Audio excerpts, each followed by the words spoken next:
Good evening, my darling batlings. I hope everyone's had a fantastic day. I know mine has been, it's been fun enough. I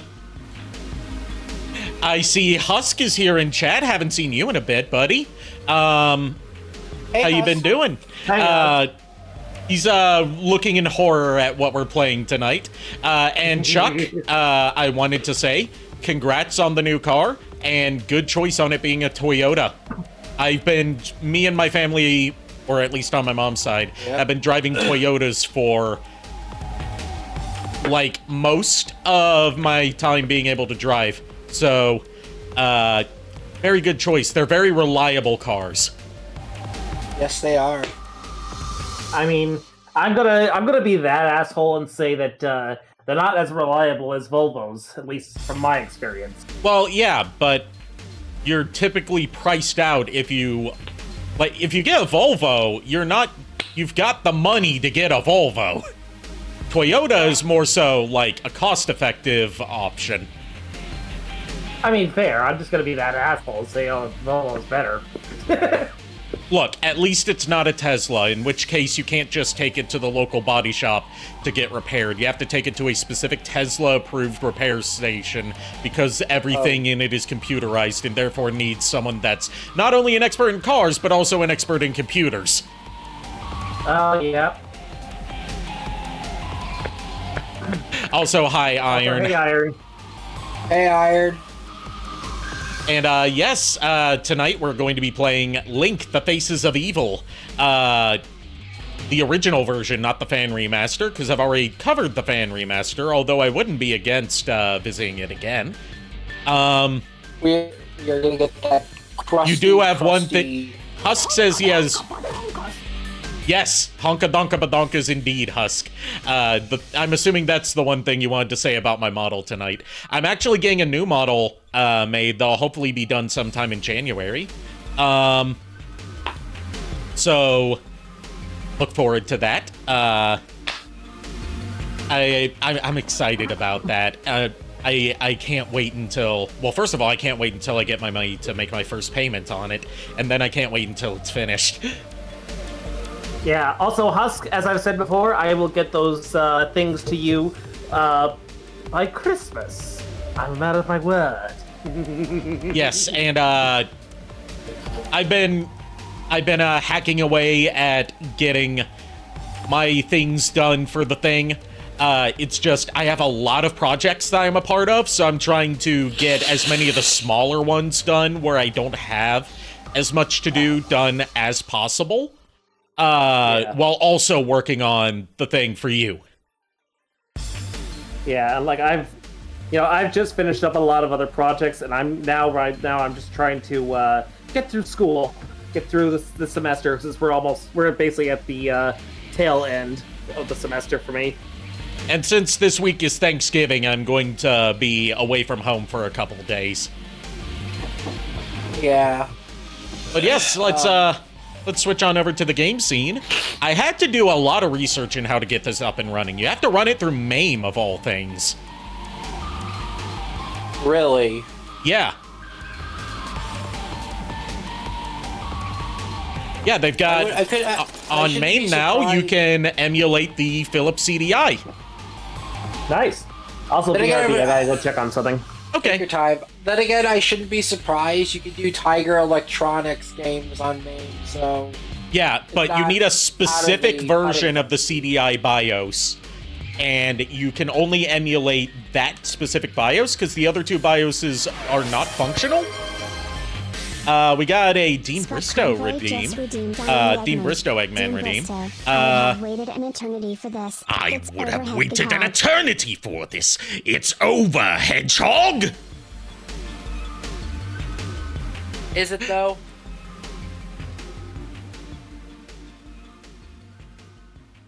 Like, when it comes to Dean Bristow redeems, I'm of two minds, because, like, there's Sonic Adventure 2 Dean Bristow, where he's a lot more, like, sinister, and then there's more, like, there's, like, Sonic Heroes and Sonic Adventure 1 Dean Bristow, where he's more hammy. So, like, I'm of two minds about how to deliver each Dean Bristow redeem.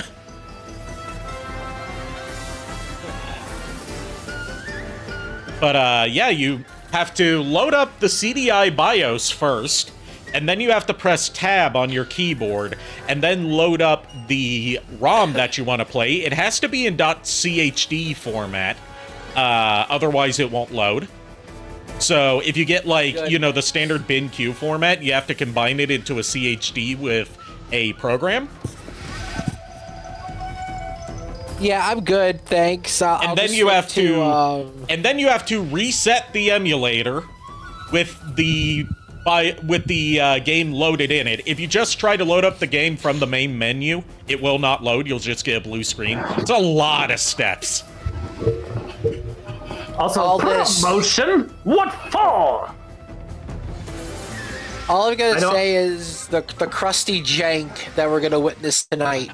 It's also very much not perfect at the moment, but it's making improvements with each new MAME release. Would the emulator be able to load the game from an actual disc? No. No, it would not. Nope. Because CDI is actually its own special variant of CD that only CDI units can read. We need a Transformers animation in the Link of Faces of Evil style with dub accuracy. Yes. Jeez. All right, before we... But my question to you, I asked you a question about this late last night, early this morning, Ari, but I guess you missed it. How many faces are we talking here? 1, 2, 5? I think it's like 3, 4, or 5. I haven't counted. Okay. Oh, Anyway, God. let's view the tutorial. Fight the forces of evil in Koridai? Check it out. It's easy. You got this map. See? Is this a Legend of Zelda game? It is a semi-official Legend of Zelda game. There's a lot of corporate politics involved in the creation of this game, but it basically amounts to, like, in the deal that Nintendo made with Philips that screwed over Sony and led to the creation of the PlayStation, they licensed the Legend of Zelda and Mario characters to Philips for use on their console, the CDI. So they made 3 Zelda games and 1 Mario game, with plans for another Mario game that never got finished. They are not officially recognized by Nintendo. I was gonna say earlier, Ari, when you were telling me we were doing this tonight, I told you that I know a good way for Nintendo to actually make their money back. Just release the CDI and Switch Online. Let's get that good old Zelda CDI and Hotel Mario on there. They can get through the Switch Online, through the Nintendo shop, where you can get, like, the Switch controllers. They're in the style of the old console controllers. They would be like, if you have if you're signed up for Nintendo Switch Online expansion pack, you have the opportunity to buy the CDI controller, you know, the spoon controller. I can carry Ha! Look, I would realistically buy that if that was the case, just for the meme. So this is why Nintendo absolutely refuses to license out their characters to anyone. This and a few edutainment games in the 90s that all got miserable reception are the reason why Nintendo is now so protective of who they allow to touch their properties. Tools can only be used when I'm standing up. Yeah, and the 90s movie too is why they stayed out of the film scene for so long outside of Pokemon. Special Triforce map in each area you conquer. I was gonna say Maps to open new the areas and continue. Sailing and the Flowers of Robert Mapplethorpe on Nintendo Switch Online. Yeah, get the real heavy hitters on there. Get the real heavy hitters on there, like Noah's Ark. Yep. Oh my God. Hey, the one with sure the is boring around here. We're I about was to gonna see say, that. Isn't it the one with the connect the dots that they go yippee yippee? Yes. Whoops. Yippee. Yes, that is the God. one. Gee, it sure is boring around here. My boy. I feel like I just said that. All true warriors My boy. Wonder what Gan is. I just wondered what this is Gabe's so up from to. generations of YouTube hoops. This is so ingrained in my head that I more or less memorized the entire opening sequence of this game. And I would frequently run into a guy every year at my local anime con, Animazement, who would dress up as the king, and he would recite the entire intro for you. How about a kiss? For Oh, jeez. Got to be kidding. Squadelah, we are off. Squadelah, we're off. What are all those heads? These are the faces of evil. You must conquer each. I Guess I better get going. Here is the map. Where do you wish to go? All right, so are you picking the stage, or are you letting us pick? You kind of have to do it in a specific order. Oh. Like, there's certain areas you can't access without visiting other areas first. When you think about it, it's kind of a Metroidvania, which is a cursed way to think about it, but it's true. It's a Metroidvania in the sense of how Castlevania 2 is. Let's see. I want to count and see how many of those faces there are. Let's see, there's 1, Ooh. 2, 3. 3, 4, 5, 6. So, 6 faces. Then he ain't a Quintesson. Fuck. Yeah, instead he's a... Well, it would be a Sexason. I fucking... It's sextuple the faces. I know, but still! Look, Sexason's just the just what people are going to be the name of the adult parody of you know, some Quintesson on RC action once that industry catches up with deep Transformers lore. God damn it! Don't put that image in my head, Ari! You're welcome. JKR, you walked right into that one, my dude. I'm sorry. Okay. Also, your speakers are not broken. The sound effects come out of the right channel, and the music comes out of the left channel. There's nothing I can do to change that. It's just how the CDI works. We are going full jank. And, Yes, Chuck. Yes. Sorry. So how's that jank treating you? How's that jank? Change it to mono. There's no option to change the audio from stereo to mono. You're stuck like this. So Ari, how's the jank treating you? Well, you have to press up to jump. Yep. And, you have no invincibility frames when enemies are ganging up on you. I do this.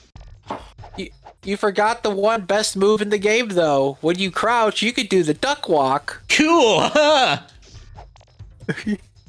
Right now, I'm just grinding God. for rubies. They are not rupees. They are specifically referred to as rubies.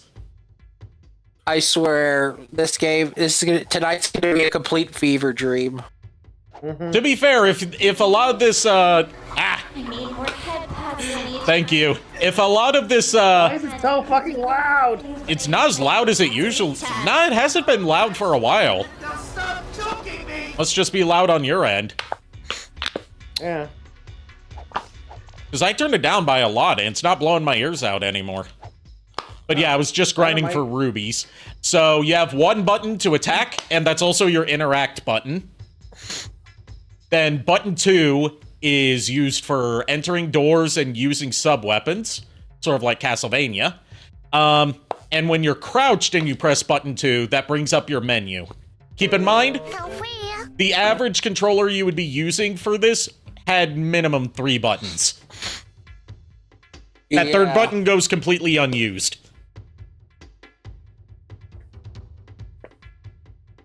So now now the real question: when's the Flowers of Robert Mapplethorpe? I'm joking. Don't. Let's see. Lamp oil. Bombs? Bombs? It's yours. I've thought about cosplaying this guy, my boy Morshu, at conventions before. Oh What's up, God. yeah? Not going to conventions for a long time. That's a fair explanation. Sorry, Link. I can't give credit. I don't Come give back credit. when you're a Come little back when you're a little Richer. Also, yes, Chad, you heard that right. Rubies, not rupees, rubies. Yes. Also, if you want to know why the animation is so deranged, other than general incompetence, it's because the full motion video animation was outsourced to an animation studio in the Ukraine, while the game was developed in, I believe, California. So they did not see what the animation was going to look like until it came back from Ukraine. This was pre-internet. This was 1993, and they had, I think it was, they had 6 months and $1 million of a budget to develop 2 games that had to release on the same day. That's why Link: The Faces of Evil and Zelda Wand of Gamelon play so similarly and share so many assets. I will say the music is actually pretty good. Yeah, the music's killer. It's just not what you would expect from a Zelda game.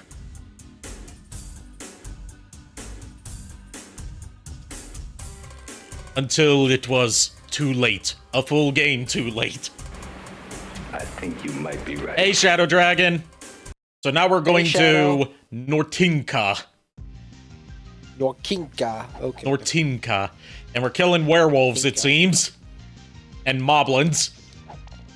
Moblins that drop snowballs when you kill them. Because there are the werewolves wearing tunics, by the way? Yes. I think those are Gioras or whatever from the first Zelda game. A lot of the stuff in this game draws from Zelda 1 and Zelda 2 and nothing beyond that. Because this was 93, so there were only 3 games to draw from. Yeah, so that it was Gioras or Giorazas or whatever, because those are the ones that throw boomerangs or whatever. Yeah, this was before Iron. This was before Wolfos were introduced. That was Ocarina of Time. Yes, the deranged werewolves, the Ocarina of Time, that just spawned from the ground. The reason I'm going here first is because we're going to need these snowballs for taking out a specific enemy type in another area. There's one of the main mechanics of this game that separates it from Zelda Wand of Gamelon and also makes it a little bit more tedious, is that you have certain enemies that are only vulnerable to ice and certain enemies that are only vulnerable to fire. The way you do that is you kill enemies in the ice area to get snowballs, you kill enemies in the fire area to get fireballs. Moblins. I don't know. Whatever happened to just shooting a beam from your sword and just disintegrating? Oh, you have to get that as an upgrade. Ew. You don't start out with that. Zelda 1 and 2, you get that shit right away. And you have limited lives. Yeah. But it doesn't it doesn't game over you, thankfully. It just kicks you back to the main menu. Not main menu, main map. I was gonna say, Zelda 2 had lives as well. Yeah, this draws from Zelda 2 because the studio behind this, Animation Magic, looked at the specs of the CDI and were like, we could pretty easily do an overhead type Zelda game. But then Philips Interactive stepped in and was like, no, that wouldn't be graphically impressive, since we're now trying to market the Philips CDI as a serious game console, even though it's not built to be one. So, we want you to make it a side-scroller. And Animation Magic is like, 1, we've never done that before, and 2, the Philips CDI can't handle a side-scroller. So now we have the... Go ahead. So that's why these 2 are the only Zelda games since Zelda 2 to be 2D side-scrollers. Now I have a serious question. I have a question for both of you. When's Lamb Chop's play along? Depends. Does it require the digital video cartridge? Because if it does, that is currently not emulatable. I wasn't being serious. Well, you should have led with that. Help! Ganon froze the fountain. I'm stuck. Ganon froze the fountain. I'm stuck. Alright, so, like, Through this room, we've got these horrifying-looking Yeti monkey things throwing their shit at me that are immune to swords and need fireballs. So I'm going to have to venture back to the world map and go to the fire area to get some fireballs, which I wouldn't be able to get the fireballs without the snowballs first. Yes. Swords don't work on Yetis that have very thick fur. We need fire to kill them. Because sword does not cut. They do explain in the opening tutorial cutscene that I played why you can, like, stab people and it doesn't hurt them.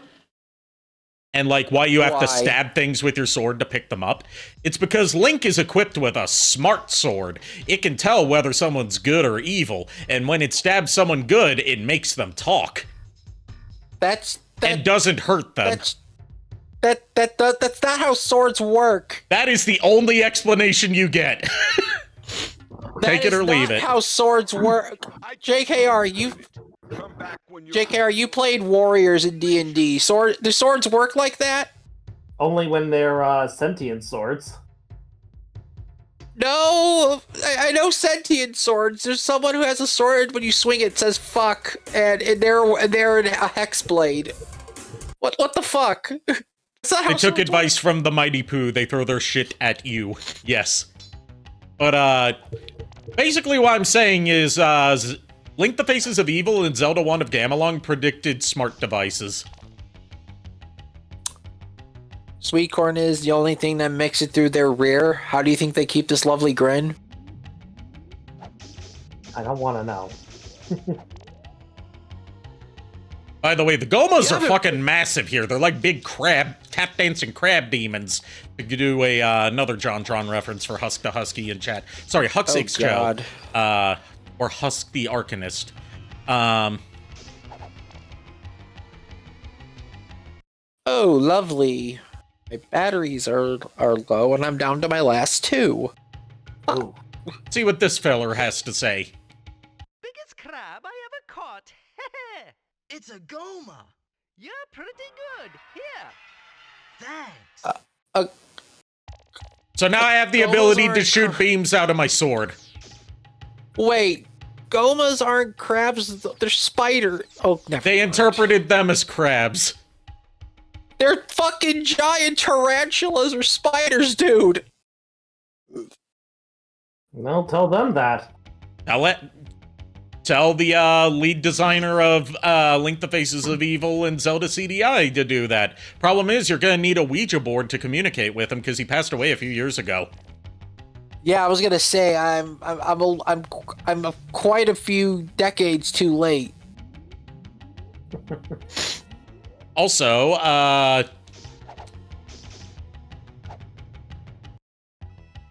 like, the sword beam works like it does in your average Zelda game, which means it only works when you're at full health. So you take one hit, which you do very quickly, and your ranged attack is gone. Unless you want to waste your bombs on these guys. Which bombs, you buy them in bundles of 3. Also, if I remember correctly, there's no post-invincibility when you get hit. There is not. Which means you can get comboed to death. Yes, including through contact damage. Yeah.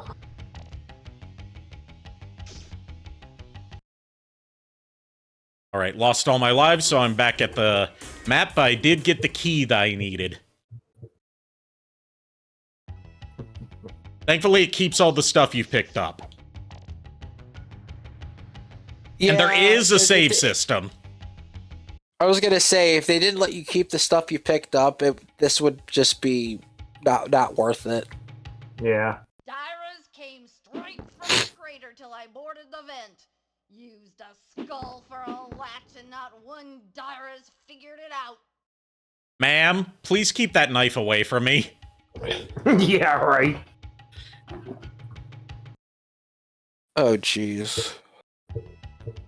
So, what that was supposed to tell us is, hit the skull next to the cave with your sword. and you'll get a key that opens the cave.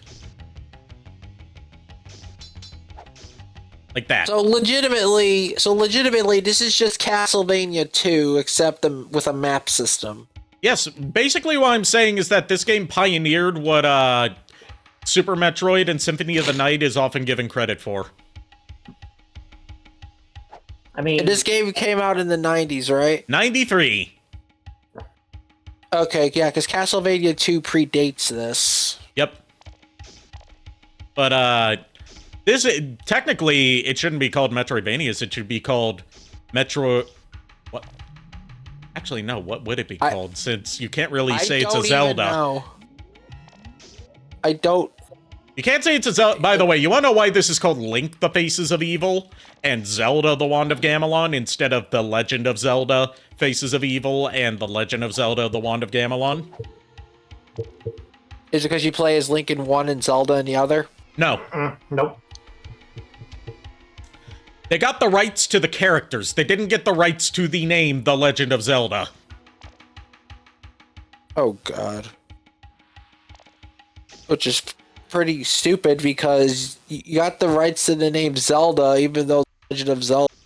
Never mind. I'm not even going to wrap my head around that.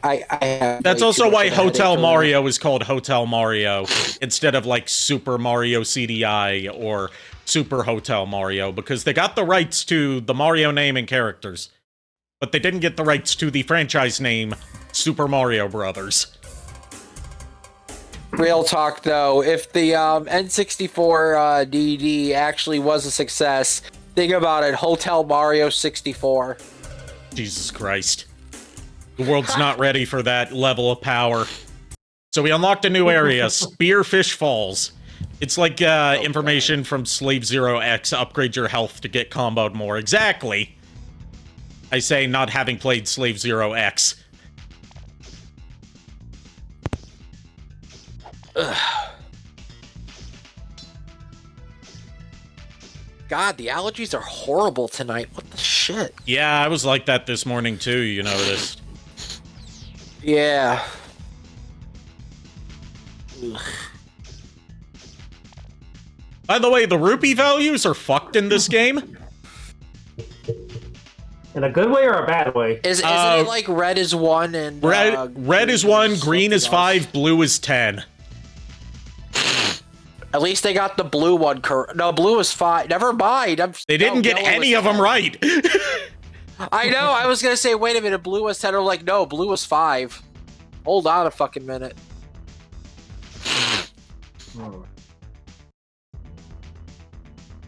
Also, I'm not even thinking.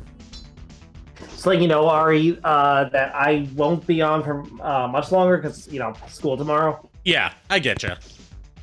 Yeah. Just wanted to remind you. Okay.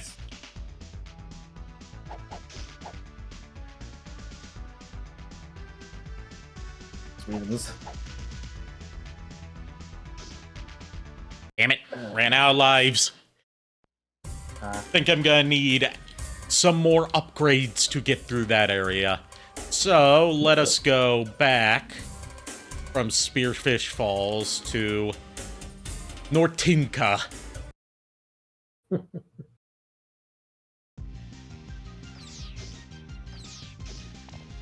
This will be much easier now that I have a ranged attack that's not just bombs.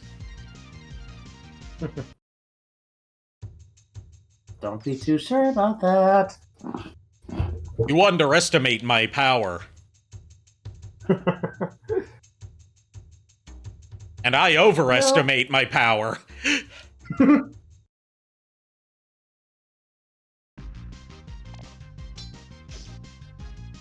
Scout the fireballs. Your overconfidence is your weakness. Your faith in your friends is yours. Now, what's cool about the fireball is it splits into 3, so it's kind of like a spread shot. What's not cool about this area is that these tiny little icicle droplets that you can barely see can kill you very quickly. Oh, jeez. And it's hard to tell when they're gonna drop, because there's no, like, indicator for when they're about to fall down. Like that. So, Oh God. so it's basically just be lucky. Get Yes, good. exactly. If you position it right, like you just saw, you can block the icicles with your shield, but you have to be like pixel perfect. Oh, jeez. Disgusting.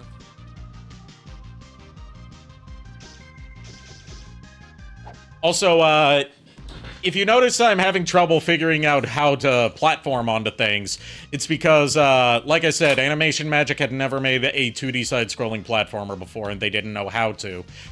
So they made hand-painted backgrounds for every area, and then scanned those in, and added collision and stuff like that to them. And that was how they made all their levels. Instead of, actually making the levels the traditional way, they went the harder way and the less efficient way.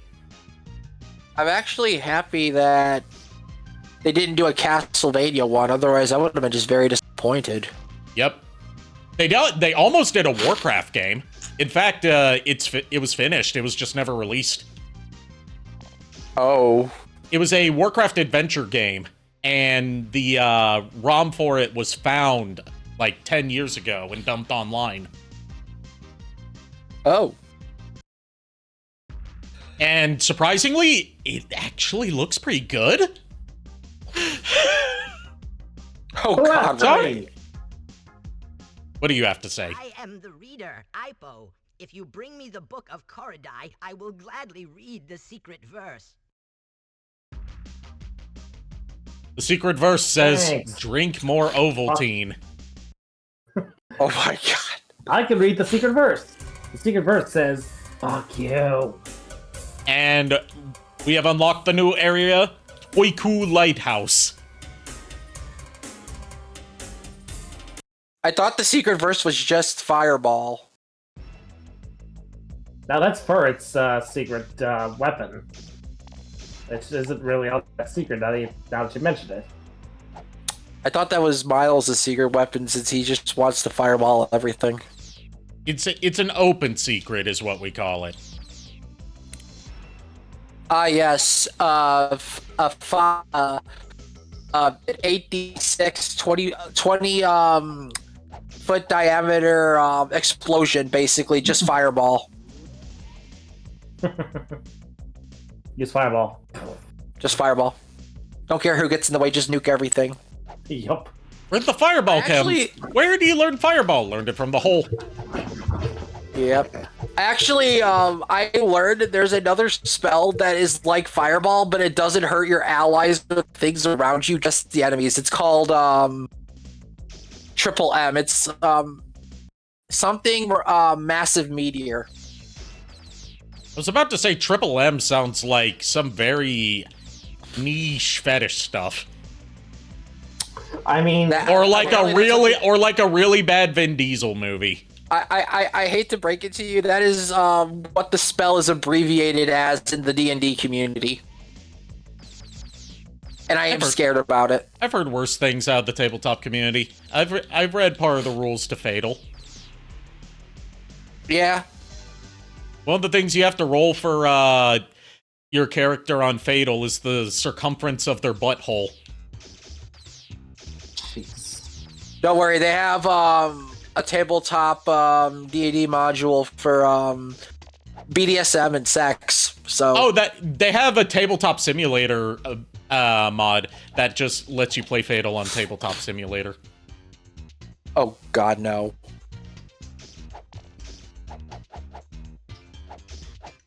It also has, So, it does Fatal, for all of its many, I cannot overstate how many flaws, does have one unique thing about it that is pretty interesting.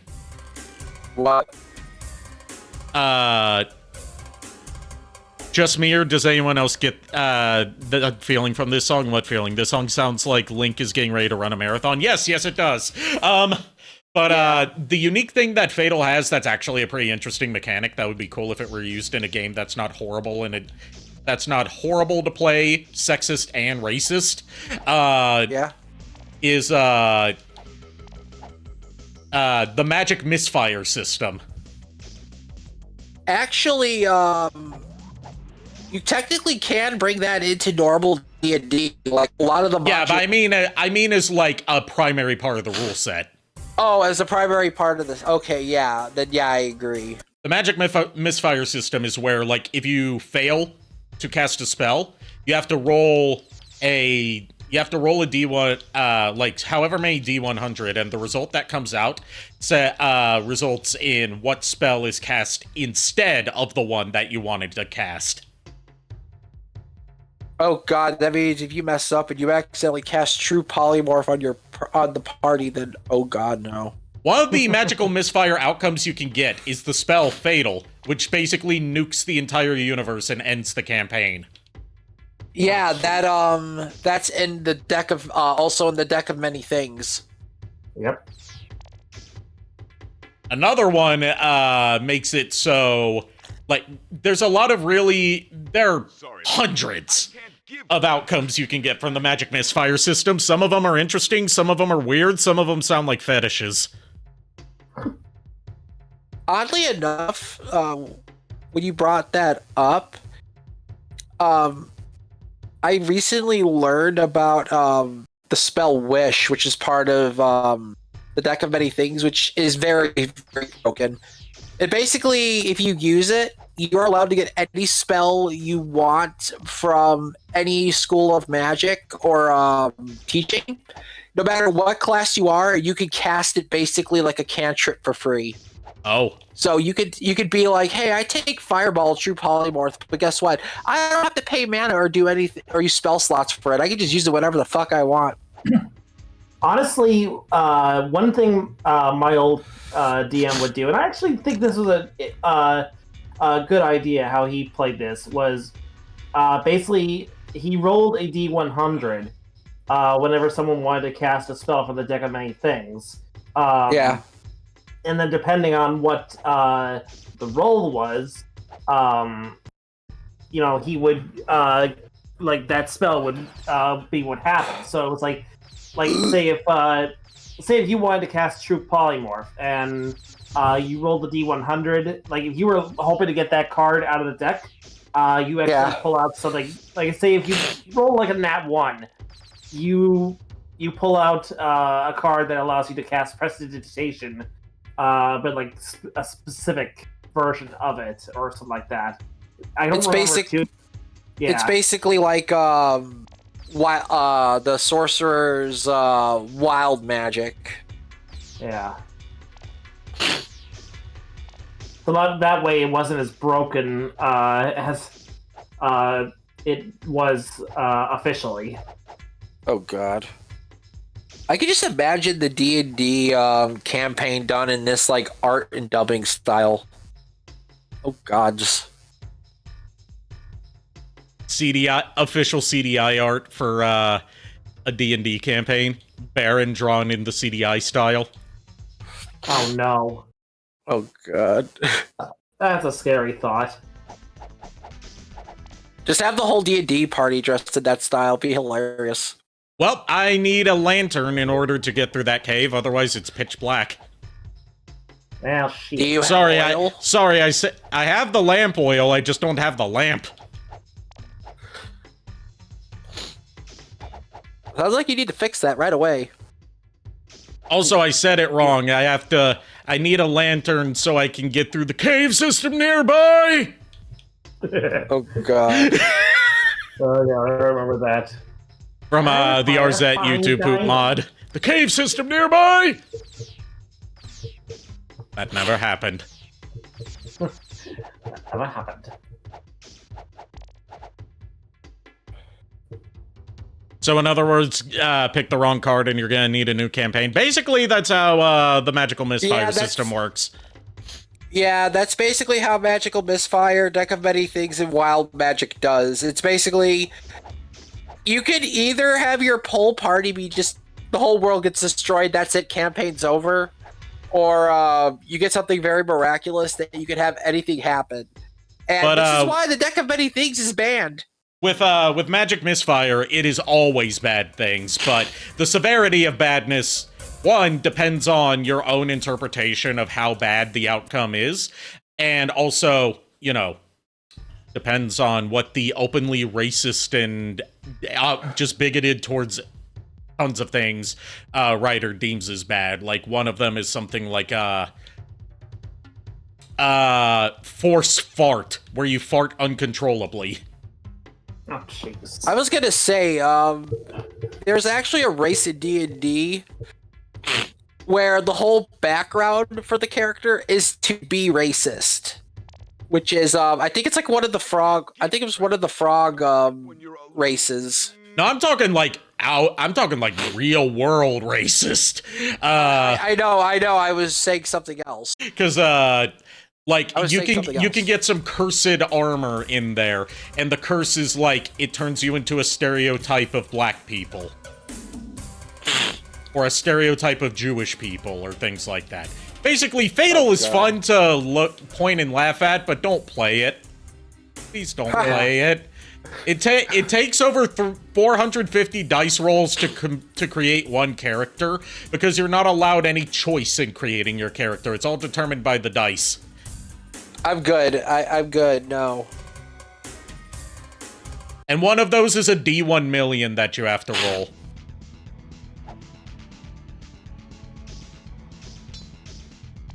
Ay. Jeez.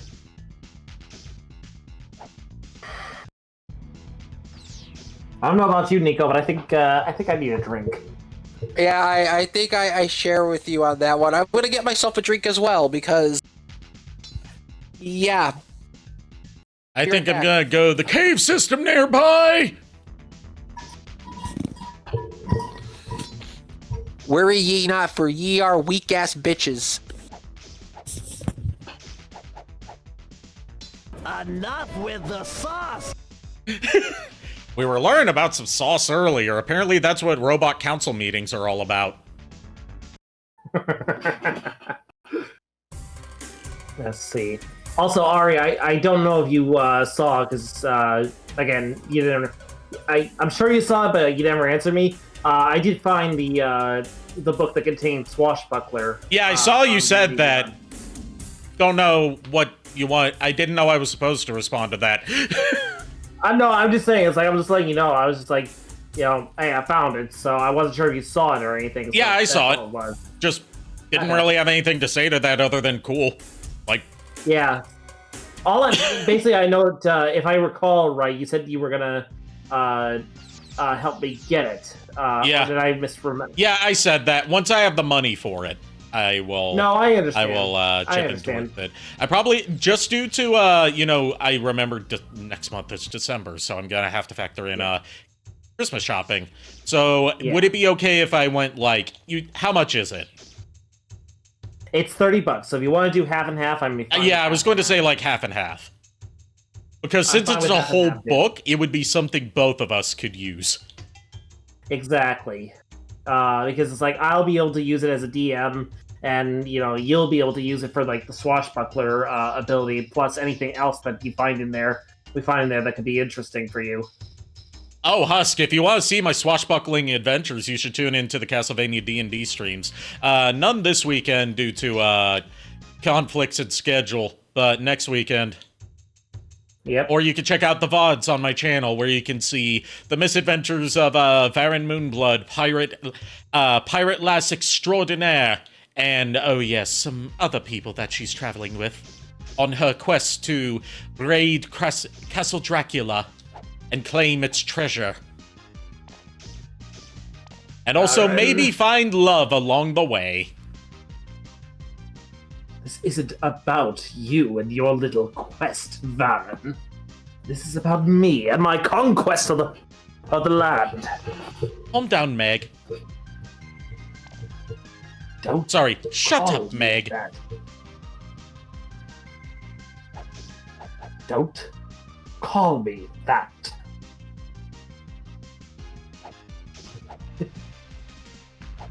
What's your name is Megatronus? I find that Meg makes for quite a cute nickname.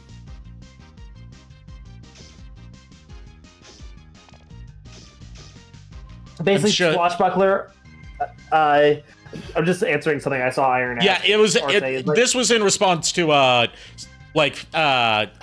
mistyped swashbuckler as saucebuckler earlier. That's what Iron is referring to. I didn't see saucebuckler. I saw swashbuckler. I was like, I'm blind. I can't read. It's been one of those days. But yeah, like I have an idea because if you remember, Megatronus did say that it's a name. The name Megatronus is one that he took. It wasn't like a name that was given to him because he thought his original name didn't strike enough fear into people. Yeah, I remember that. Yeah, like originally it was just a throwaway bit, but now I'm actually thinking I might actually delve further into that. Yeah, give him his own backstory to have to grapple with. Like, yeah, it's like, because honestly, like the thing is, his backstory. I did write a backstory for Megatronus, but this was like for like an actual D&D campaign. You don't have to adhere to the specifics of that since this is in Castlevania. Exactly. So I should actually, when I have time and I'm not busy, I'll actually do some tinking and come up with more of a backstory for why he is the way he is. Don't hurt yourself, I say as I fall off of a bridge and die. What is a saucebuckler, Bono? What is a saucebuckler? An overrated pizza maker! But enough talk! Have at you! You gave him that one for free. Because I don't have a Dracula Redeem. I just realized that. It's like, oh yeah, duh. Also, I have picked out the perfect gift for Jana for the holidays, because... Okay. You know, I owe her for helping me in my time of need. Okay. So I found something that she'll like. I'll show it to you after stream, Ari. Actually, no, I won't be able to show it to you after stream. I'm going to bed before the stream ends. Yeah. I'll show it to you tomorrow. Show it to you tomorrow. I'll show it to you tomorrow. Okay. Or I'll just put it in the chat. We can have a look later. Okay. Basically, I'll let you know. It's one of those. It's a print that Jamie Schick sells on her Etsy page. Oh, okay. Yeah, those prints are something... awesome. I've got one of them hung. Yeah. I've got the one you got me hung up and framed. Oh, nice. Well, you get a chance. Could you take a photo of it so I can and like just write a review for me, and I'll post it on the her Etsy page. Yeah. For it. Yeah. Thank you. Appreciate that.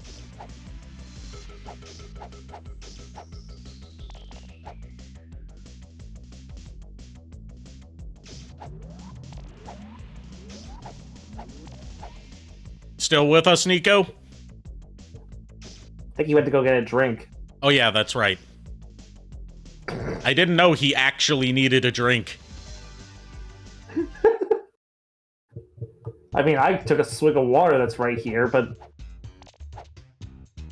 I guess he doesn't have that that luxury. That or Lulu dragged him away for something. Well, you say the mater. I say the mater, Morts. Let's see. So, I know a while back I said that renovations were back on track, and I was partially right. We've actually gotten in contact with a contractor we've worked with before, and the guy's really good for what he does. Okay. So, he's coming by tomorrow to look over everything, give my mom a quote, and see if it's something that she wants to pay. Or if she's going to have to do some things to make it work. That also means that she won't be able to give me my $50 that she does every week, but, you know, I told her, like, hey, that's fine. I understand. Does it hurt? Yes, but at the same time, I'm like, I completely understand.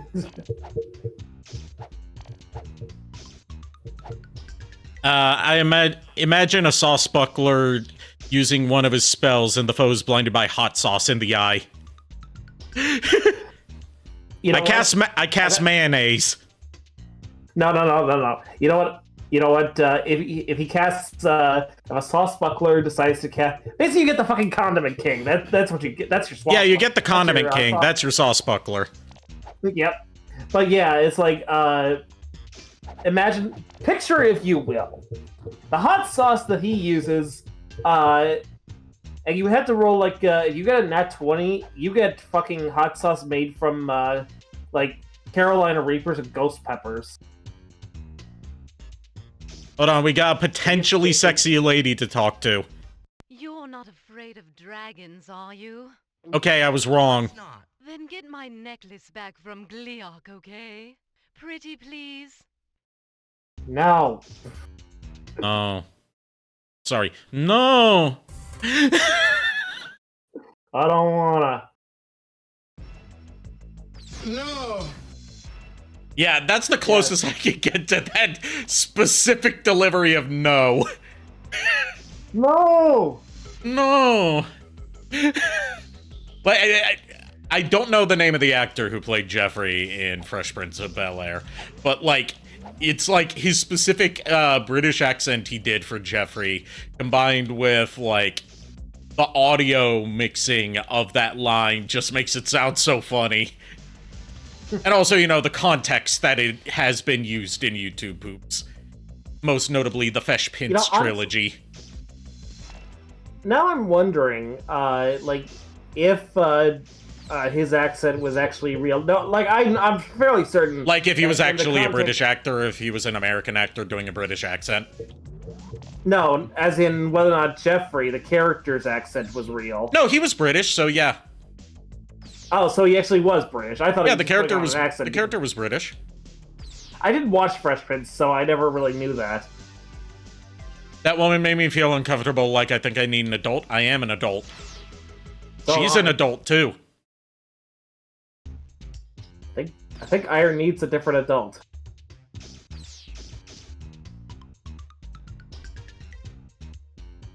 And the only adult he knows amongst us is you, Ari. Like, he only knows you personally. That's why I said I am an adult. I know. Let's venture forth beyond the door to more mountains and a bridge. That's decidedly underwhelming. Ma'am, if I may be so bold, you live in a shitty neighborhood.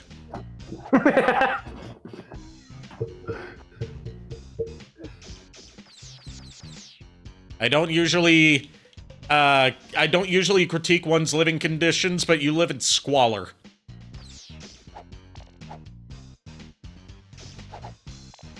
From what I've seen, Koridai just looks like a shithole to live in. Which Koridai being the place this takes place, because they couldn't use Hyrule in these games, which is why all three of the Zelda CDI games take place in various places that are like Hyrule, but not. Link the Faces of Evil is Koridai, Zelda 1 of Gamelon is obviously Gamelon, and Zelda's Adventure, the oft-forgotten third Zelda CDI game, is Tolamak. Which is just Camelot spelled backwards. Oh, jeez.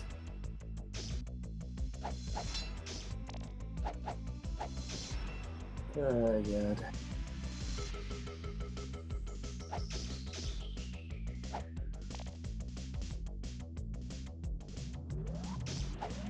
And that was the only one not made by Animation Magic, so we don't get any of these glorious animated cutscenes.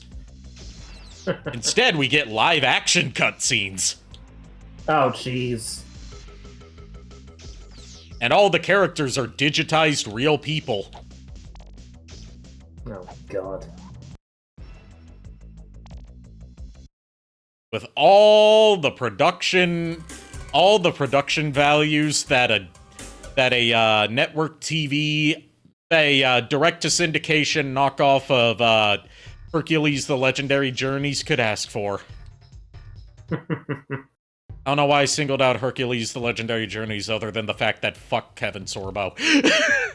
Yeah, I was gonna say, wasn't he that guy who turned out to be a massive asshole? Yes. And he was Hercules.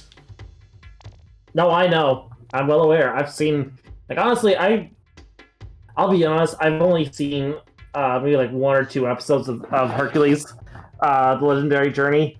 The show that I can say that I've really watched a lot of, and even that wasn't that much, was Xena.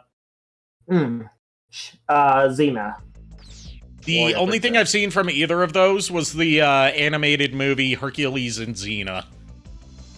I didn't even know there was an animated feature. Yeah, my aunt, who I have talked about before, how she would get me like the weirdest movies on VHS from thrift stores or something. He's back. He's back. One of them that she got me was Hercules and Xena. You're good. Oh, thank you. Made Lulu some pizza sticks. Pizza sticks? Yeah, it's like a garlic breadstick with pizza sauce and stuffed cheese in the middle. Sounds delicious. And it has little bits of pepperoni. Ooh, pizza sticks this in your ass. Look, just because you're telling me about your fetishes on stream doesn't mean you have to pronounce them in real life. He's got you there, JKR. Oh, fuck off, both of you. Look, Hey, in the words of the almighty Joe Cat, cry not for ye are a weak ass bitch. Look, I will admit the joke fell flat. I will admit it fell flat. It fell flat, unlike me.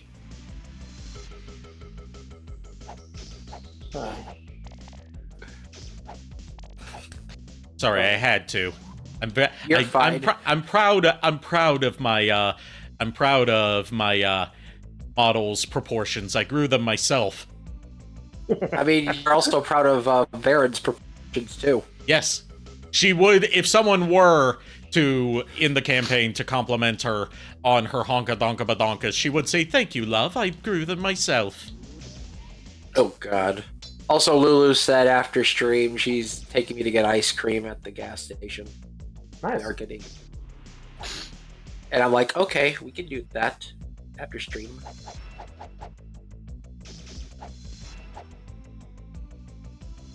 So how goes Faces of Eva? I'm still getting my ass kicked due to the lack of post-hit invincibility. Yeah, we met a lady who was supposed to be sexy and seductive, but she comes off as horrifying instead. So, you know, typical Zelda CDI stuff. Okay, so Nightmare Field got you. Yes. Yep.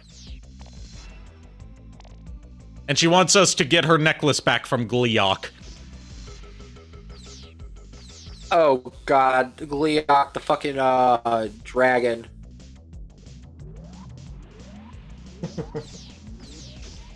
The one and only.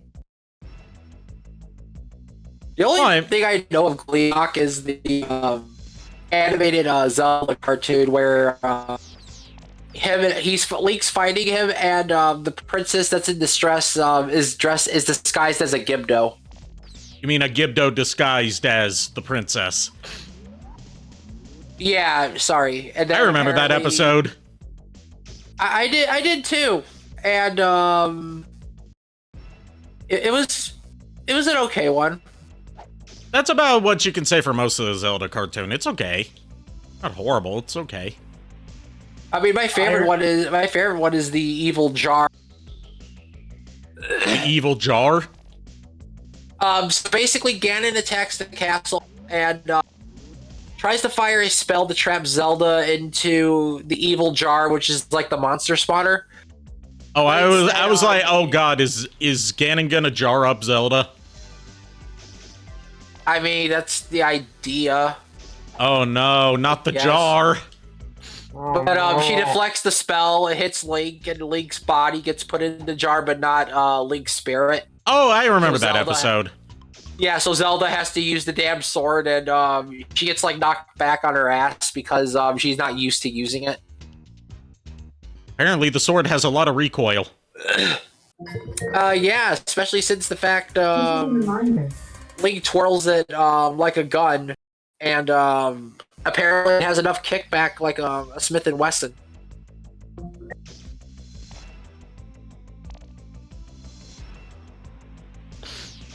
So many fucking reminders that my mom puts out there, and then she, doesn't seem to realize they bother me. Also, And they, dox your name. Oh God, yeah. Thankfully, this one didn't dox me. This one didn't dox me, thankfully. This was more so for her, but the fact of the matter is that she always does this, and it's like, come on.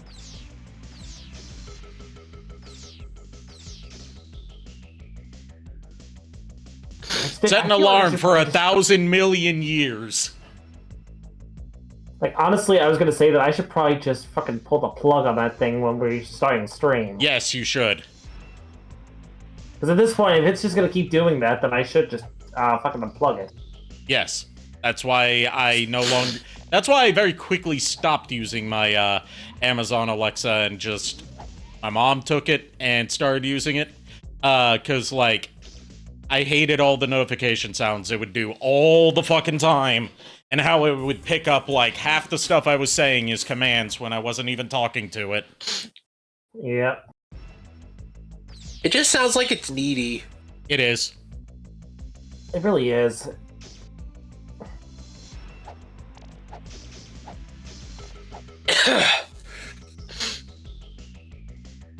But yeah, Iron says, favorite ice cream flavor. Oh God. Chocolate chip cookie. It's a tie of, between chocolate chip cookie dough and cookies and cream. It's a three-way tie for me between red velvet cake, strawberry cheesecake, and cookies and cream. I'm gonna go with anything like, say, if you got like some double fudge chocolate, I'll go for that.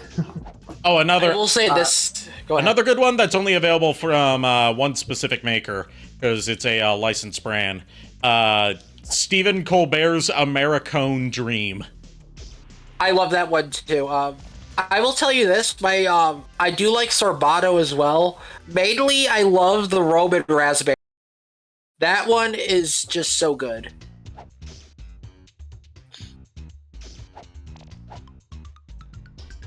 God, now I'm even more excited for ice cream now.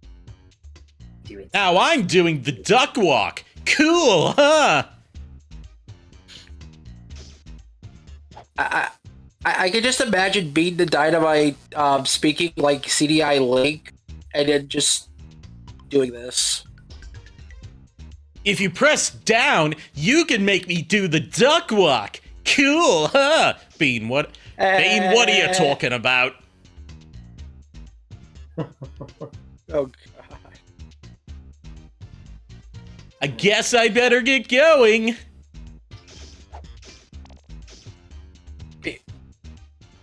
Oi, Bean. What are you? Are you? Of course not. Then get my necklace back from Gliok, okay? Pretty please. No. No. Here, I have a better idea. Why don't you use it yourself? Why don't you go after the dragon yourself?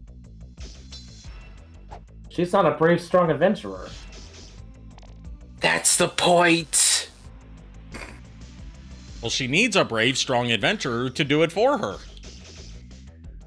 Yeah. My point is, take somebody else. Look, just because you healed Link up in Zelda 2 doesn't mean you can pull this shit right now in this game. Nah, this isn't the lady from Zelda 2. She's a bit too thick for that. Oh. Like that, her sprite makes her out to be like voluptuous, but her animation model, which is very different, makes her out to be like chunky. Yeah, very much so. Like, are we talking Botnik chunky? Or... Yes. Like Mama Robotnik chunky. Yep. Like, her sprite and her animation model don't match up. You'll see that a lot in this game. Jeez. Ari. I didn't specify which you I was talking to. You were having a conversation with Niko, so of course. That's you making assumptions, and you know what they say about assumptions. There was an old farmer who lived on a rock. He sat in the meadow just shaking his fist at some boys who were down by the creek. Their feet in the water, their hands on their marbles and playthings, and at 4:30 there came a young lady. She looked like a pretty young creature. She sat on the grass. She pulled up her dress and she showed them her ruffles and laces and white fluffy duck. She told them she'd learned of a new way to bring up her children so they would not spit, while the boys in the barnyard were shoveling refuse and litter from yesterday's hunt, while the girl in the meadow was rubbing her eyes at the fellow down by the dock. He looked like a man with a sizable home in the country with a big fence out front.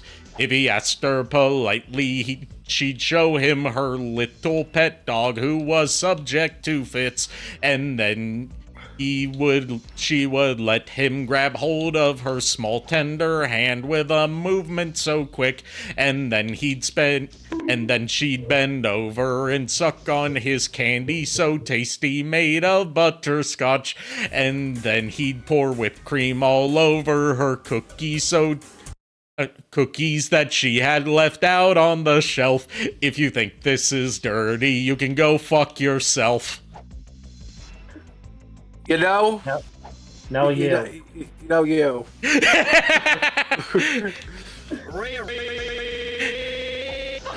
Yes, right thoughts exactly, Shadow Dragon. Yeah, right?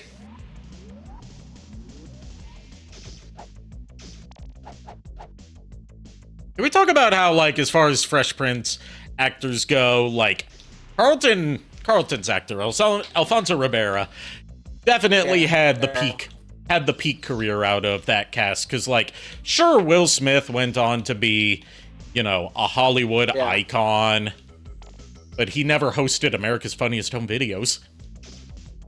We could also say, late James Avery. James Avery, because he did fucking Shredder. He did Shredder before he was on Fresh Prince. Yeah, and his the Shredder came out of his voice when he was in some of the episodes, which was very impressive. Yeah, when he got angry, he would hear some of the Shredder in it. I love Uncle Phil. I'm sorry, he's one of the best. All I gotta say about Uncle Phil that, you know, hasn't already been said is one of my favorite puns from a YouTube poop of the Fresh Prince of Bel-Air, funnily enough, does not come from Fresh Prince of Blair. It came from CS188's 100K subscriber special, I think it was. In West Uncle Phil, Adelphia. Oh my god. I will say this, my favorite scene in Fresh Prince of Bel-Air with Uncle Phil is the pool hall hustle. Yeah, that was great.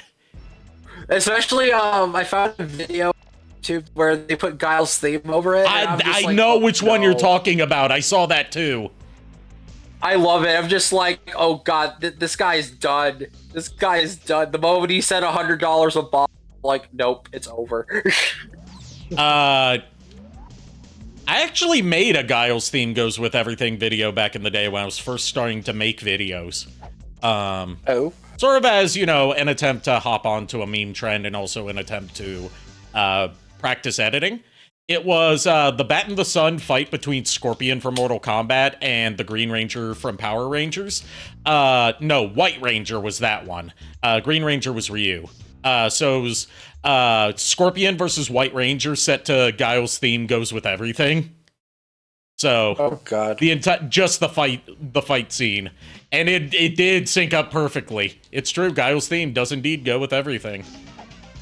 I will say, except for one thing. There is one thing it does not go with, and the nerd unintentionally proved it. Giles' theme does not go with Street Fighter 2010. Yeah. Also, my all-time favorite line from Uncle Phil is that he was basically commenting how Will has a nice picture of of Malcolm X on as well, and he's like, "I heard the brother speak." I'm like, "Yo, Yeah. this boy." I'm like, "This boy knows what's up." He just straight up shuts Will down, and I'm like, "Oh God, no."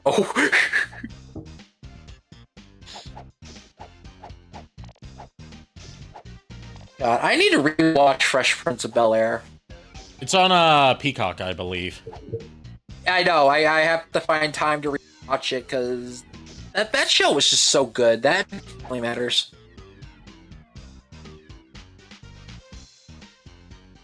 Did I do that? That was the wrong show. you. Oh, that was Family- the thing. That was No, Family Family Matters. Yeah, I said Family Matters as well. Oh, okay. Sure. Okay, Yeah, I well, thought we I were was- still talking about Fresh Prince. Also, Are you thank not you. pouring- Also, thank you, Sonic the Hedgehog. If I ever meet, if I ever go to a Jaleel? convention and Jaleel White is there, I'm gonna be like, yo, you were one of the voices of my childhood. I loved you as Sonic. Because I He was know, also, you think, know, the he's voice of Sonya. he was all three of the siblings in Sonic Underground. Yep, he was Sonic, Sonya, and Manic. Okay, I know. I can hear it in Sonya and I can hear it in Sonic. Manic, I did not. Yeah, hear Manic's it, the one so- that's like kind of a new vocal territory for him. Because the Sonya voice was Oh. really just like late stage Steve Urkel. Oh, okay. Like, you know, as he got older and he started pitching up the Steve Urkel voice more and more, the Sonya voice is very much that. And, you know, the Sonic voice is the Sonic voice. Manic is more like him doing more of like a radical type voice, like radical dude type voice. And something that he never really did in any of the other shows he voice acted in, from what I know. Actually, if I remember correctly from one of the bonus features on the Sonic Sad AM DVD was in one of the interviews they said he did Sonic's voice separate from everyone else's voice acting. Yeah. Like he did it on his own. And Yeah, because he had like other stuff going on. Yeah, and also because he did that for Adventures of Sonic the Hedgehog as well, because most of it was recorded in Vancouver, while he was located, obviously, in Hollywood. Yeah, and like at the time, like that is very impressive for what he's done. Yeah. He's also in that Sonic fan film, but no one talks about that. Yeah. I don't even know what the hell you're talking about. Oh, there was a Sonic fan film in the, like, early 2010s that was just called Sonic. It was uploaded to YouTube, and it has Jaleel White as Sonic. He's barely in it. It features some very distracting cameos from other internet personalities of the era, like Doug Walker as a gun trooper. Oh, jeez.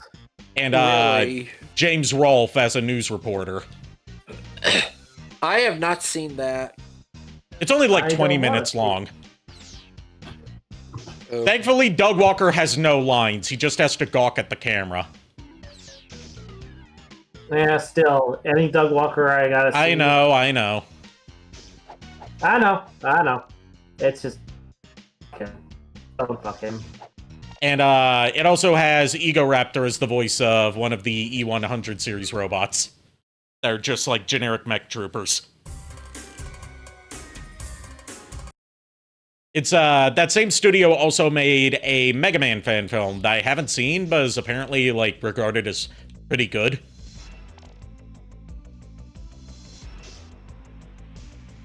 I'll be the judge of that. No, I would be the one to be the judge of that. I'm the Mega Man I'm the, you know, big Mega Man fanboy out of the three of us. Or fangirl, That's- rather. Yeah. You have the Mega Man fandom. I have the cast. JKR has the Transformers. Yeah, And Sonic. and Yeah. Sonic. Oh, I- Sonic for me, too. Yeah, same here, Sonic. Yeah. And Mario, Like all- and Mario and Pokemon. Yeah. Like, all three of us have interest in Sonic. Ari and I both have interest in Transformers, but you and Ari have more the interest in Castlevania than I do. Even though I do like me some Castlevania, I'm only familiar with the anime, not the games. All right, Shadow Dragon. Shadow Dragon, how's No Nostalgia Critic November going for you? I was gonna say, JKR. One of these days, I am going to get you the Castlevania collection, Anniversary Collection, so you could actually try the games. The Anniversary Collection's physical edition was only available through limited run. I know. I was gonna get him a card for the digital.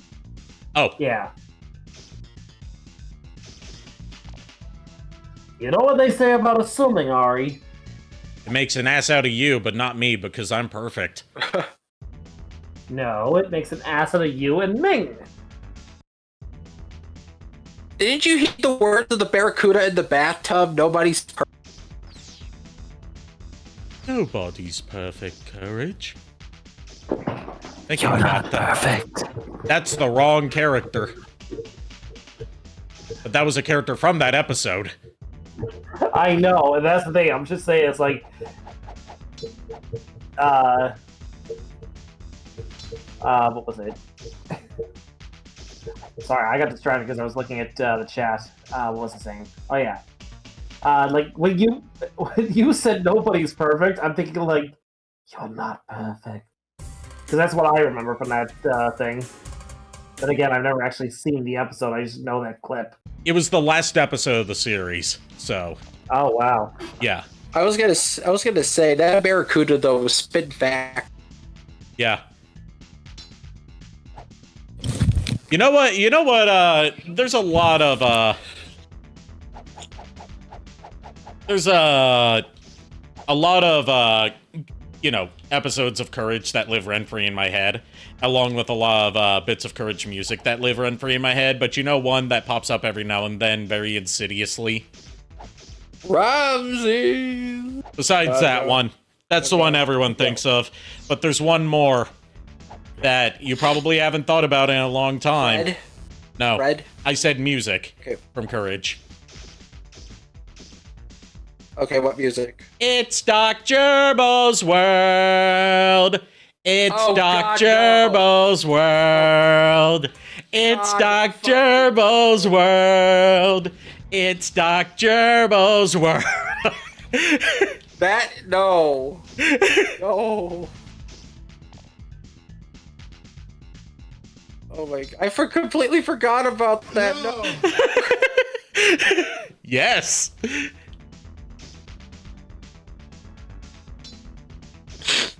They were insidious with that tune in particular, especially because that was a parody of It's a parody of It's a Small World After All. I was gonna say, we're already playing cringy shitpost right now. We don't need to add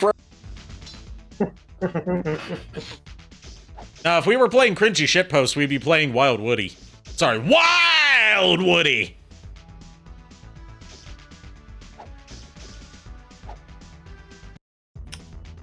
So when's sailing? Depends on whether it requires the digital video cartridge. Which, oh god, a lot of the more impressive CDI games do. Including the other CDI game made by Animation Magic that nobody ever talks about because it's currently impossible to emulate. And what might that be? Mutant Body Slam. I'm sorry? It's a side-scrolling beat 'em up that takes place in the cyberpunk post-apocalyptic future, featuring human animal or human dinosaur in some cases, mutant hybrids. Oh god. I mean, dinosaurs are technically animals. Yeah, but I mean, like, one of the examples they give of, like, people started to mutate is, like, they show a baby born and it has a pterodactyl head, and they're like, it's a mutant! Oh, jeez. Dinosaurs are people too, what? Literally, yes, in this case. And they talk about, like, the cybernet being the thing that links and controls everyone.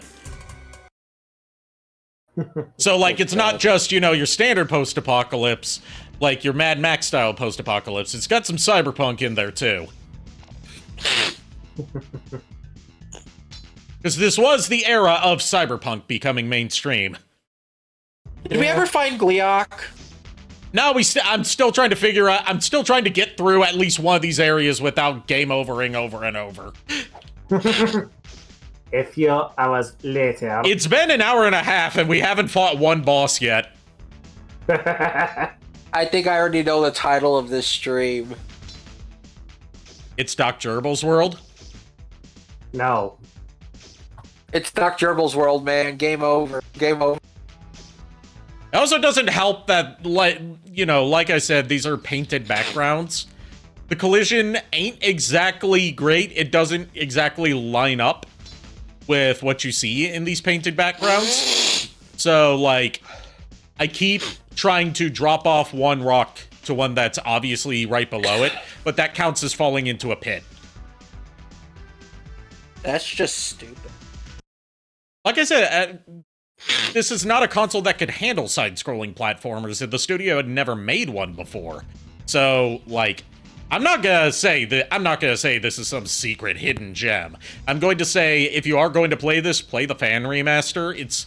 You can find it along with a patch for it that adds some extra quality of life features on the Internet Archive, which is where I found it, because the creator took down his original upload of it out of fear that Nintendo would copyright strike him. Nice. So, when's Zelda Ocarina of Time CDI? The CDI couldn't do 3D, so never. You heard it, folks. Modders, people, it's time to make it. We have the Ship of Harkinian now, which is the decompilation of Ocarina of Time that can be ported to multiple different platforms like they do with Doom. So, like, can we get a decompilation to get Ocarina of Time in some form on CDI and 3DO? Yes. And Tiger Electronics, I'm joking, no. The Tiger Gamecom. Oh, no. Hey, Tiger Gamecom got Symphony of the Night. Oh, kinda. Yeah, but it was borderline unplayable. Actually, it's surprising how much of Symphony of the Night they managed to cram into the Tiger Gamecom version. Sure, you don't get the opening fight with Dracula, it's represented as a single cutscene, but, like, you get most of the castle. And the reverse castle. Oh. Well, what about the reverse castle? So, the regular castle, yes. I don't know. Listen here, motherfucker. We can't handle 3 of these things, okay? I think you mean the reverse castle. In which case, the electric slide, motherfucker. Yeah. That's not the electric slide, that's the cha-cha slide. Cha-cha slide. Whatever. I haven't done any sort of slide, like high school or whatever. Not since the accident. I haven't done any kind of slides in a while because I'm too heavy to go on slides. I might injure myself or break them.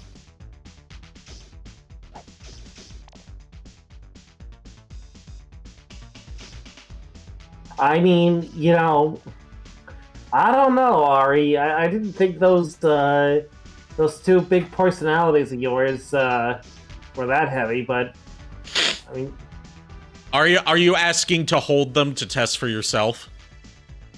Nope, fuck that. You walked into this one, JKR. You literally. I'm tired. I'm fucking tired. It is one of those nights. Then it's okay. Just go rest your head on them. I mean, you wanted to so bad. You're not gonna be able to talk your way out of this one, JKR. You walked straight head first into these 2 obstacles. I'm happy that this isn't happening to me. For once. Yeah. And it was right after Shadow Dragon left too. Oh gosh.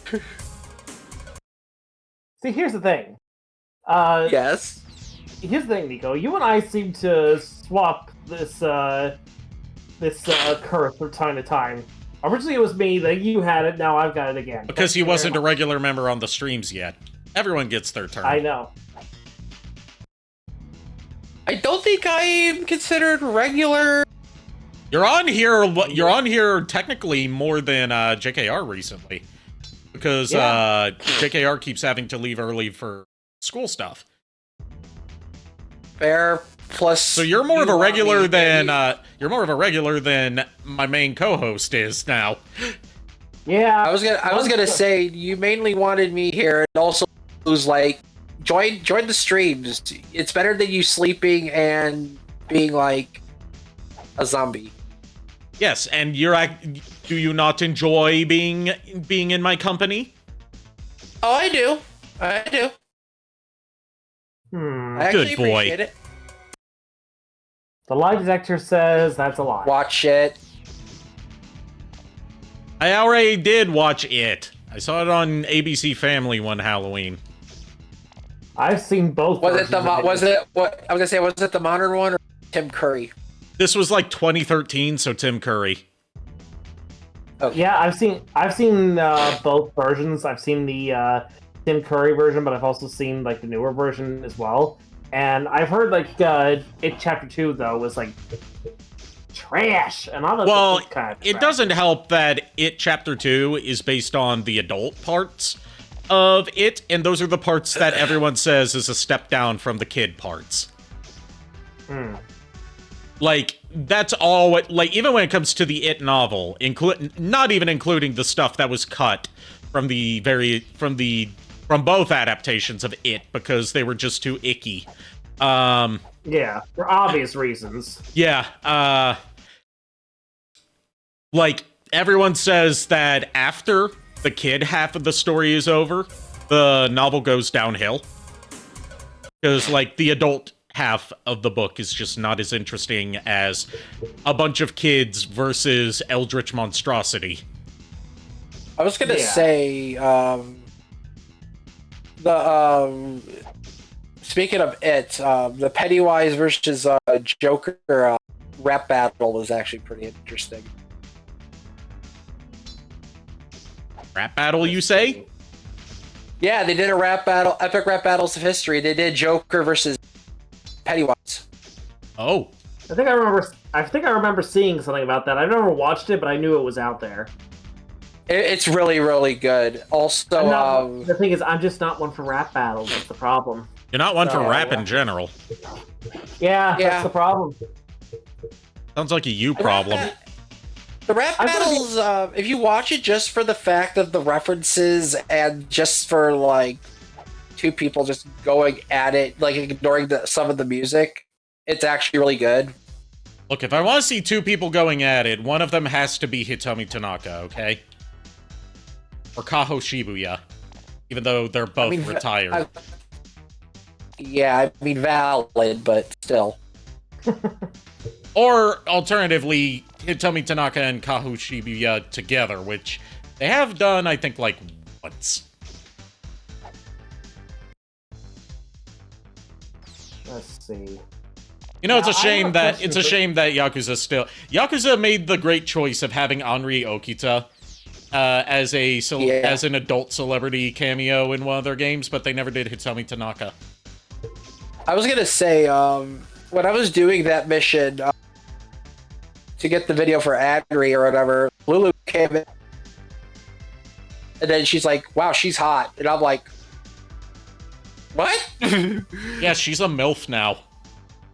Yeah, and I think there was an achievement you could get where it says, it was like, you did this, or like, you're this bored.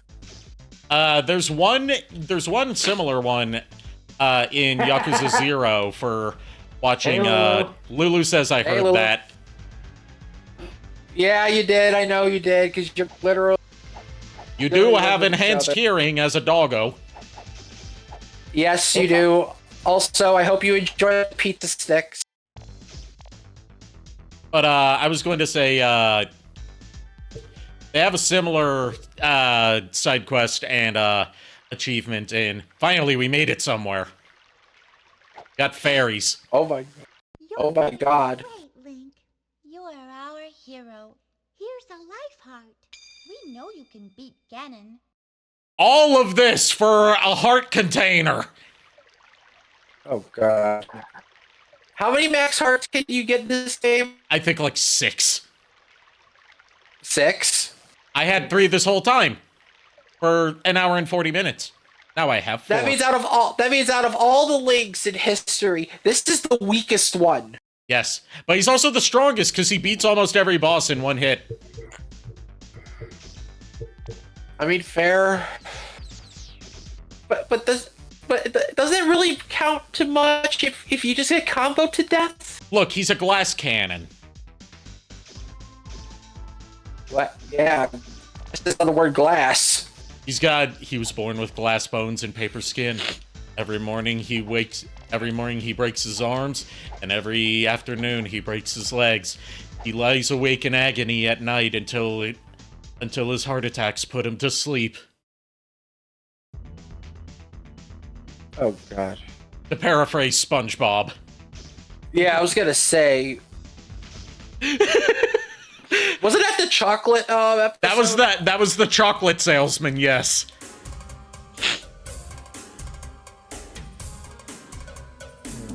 So yeah, how that many was game overs was this? I've lost count. We haven't even found the dragon. Nope. Also, Lulu also called you Meg. Yes, but I'm not going to argue with her on that because you're gonna lose. Look, if it's Lulu versus anybody in this, thank you. we're all gonna lose to Lulu. Well, I may succeed, but I don't know about you guys. You can temporarily distract her, but you can't win. The time you guys have is 3 seconds. After that, she will go rabid on you, on all of us, in one way, shape, or form. Yeah, but I still think I can hold you back, Lulu. Just due to our difference in height. Just don't call her a short stack like you called Aegiomon a short stack. Okay. In my defense. Oh no! In my fucking defense. You know, if you're gonna call the Lulu in here, and she's gonna go at us like a rabid. I am warning him to choose his next words carefully. All I'm saying is I'm never gonna call her that because that was a mistake.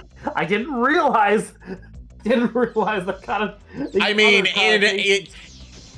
against your defense, I have never heard short stack used as anything other than what it means now. I don't know where you heard it before, where it just meant a person who is short, not a person who's short and extremely sexy and dummy thick. Like, honestly, I've only ever heard it as an insult. That was the thing. Like, I heard it as like, hey, short stack. Or I don't know like where the fuck you heard that. I don't know either. I really don't. I just know that it was a thing. I've actually heard it as an insult as well. Lulu said, nah, even if you're tall, I'll still kick your ass. That's valid. That's actually valid. Height matters not if she can go for the point. I mean, didn't Yoda say something similar about, judge me not by my size? Judge me by my size, you should not. Yep. I mean, I can't help it if I have the high ground. Yeah, and we saw what happened. In the alternate ending of the Revenge of the Sith PS2 and Xbox game when Obi-Wan had the high ground. Yep. Or do you not know of what I speak? In which case, you should play that game. It's actually surprisingly good and has a good two-player fighting game mode. I've never actually played it. It's great. It's actually like a rare case of a good licensed movie tie-in of that era. I have it on Xbox. I still have my copy. When you come over, we're gonna play that because it has a two-player co-op mode. Okay. Where most of it is like playing co-op as Obi-Wan and Anakin. And you guys will be enjoying those cookies while... And it has the two-player versus mode, where you can play as every character in the game, including General Grievous and a Magna Guard, and you can also play as Old Man Obi-Wan and Darth Vader. I mean, I was just gonna ask if like what Xbox version is this? The original. 360? Oh, the original. Okay. But it's backwards compatible on 360. Okay, I'm just wondering, do you have a spare controller? If not, I'll bring mine. I do. Okay. I've got a wireless controller that I use, and then I've got a wired controller that you can use, and the cord's pretty damn long, so it'll be good. Yeah, I don't. Usually, I don't like using corded controllers just because I'm. Yeah, like, it's just the reason I don't have. Well, actually, no, I do have a second wireless controller. If you're okay with using one that's like one of those, like, you know, I hate to say it, but one of the Mad Catz controllers, but it's actually like a decent one. I was gonna say, was it one of the Mad Catz ones? It's a Mad Catz wireless one, but it's like actually usable. I mean, like, if push comes to shove, I can always just bring my 360 controller.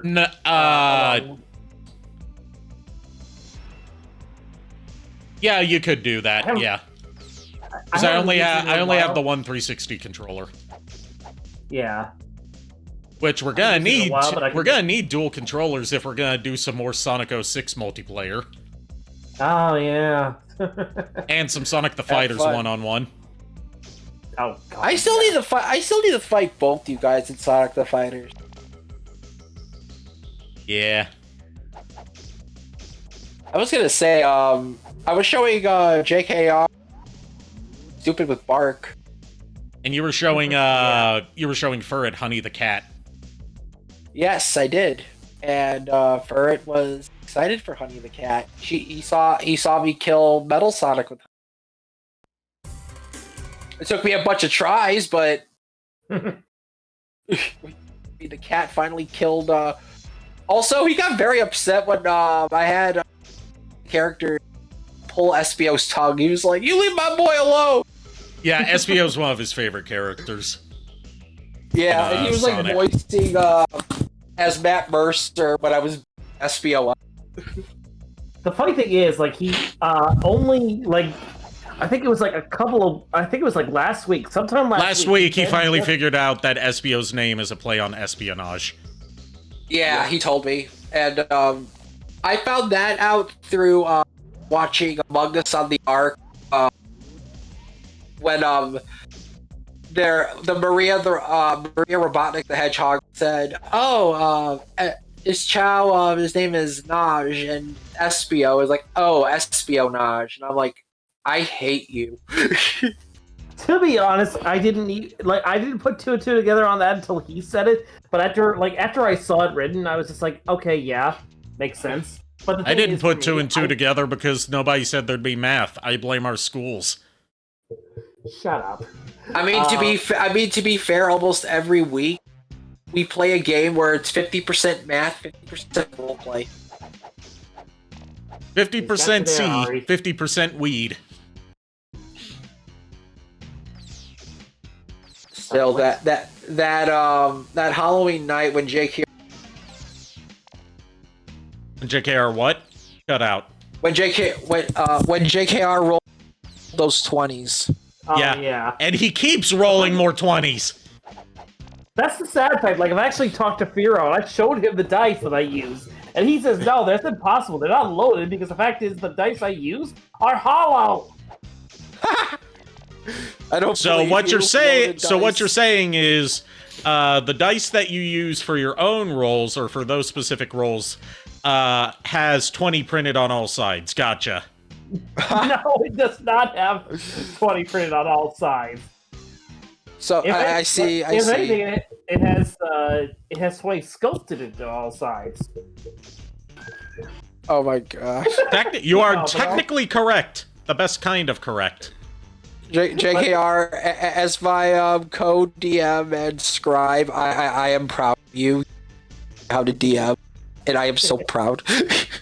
My boy is growing up. Okay, we made it to the top of the tower. What? It's mighty dark with all the evil about.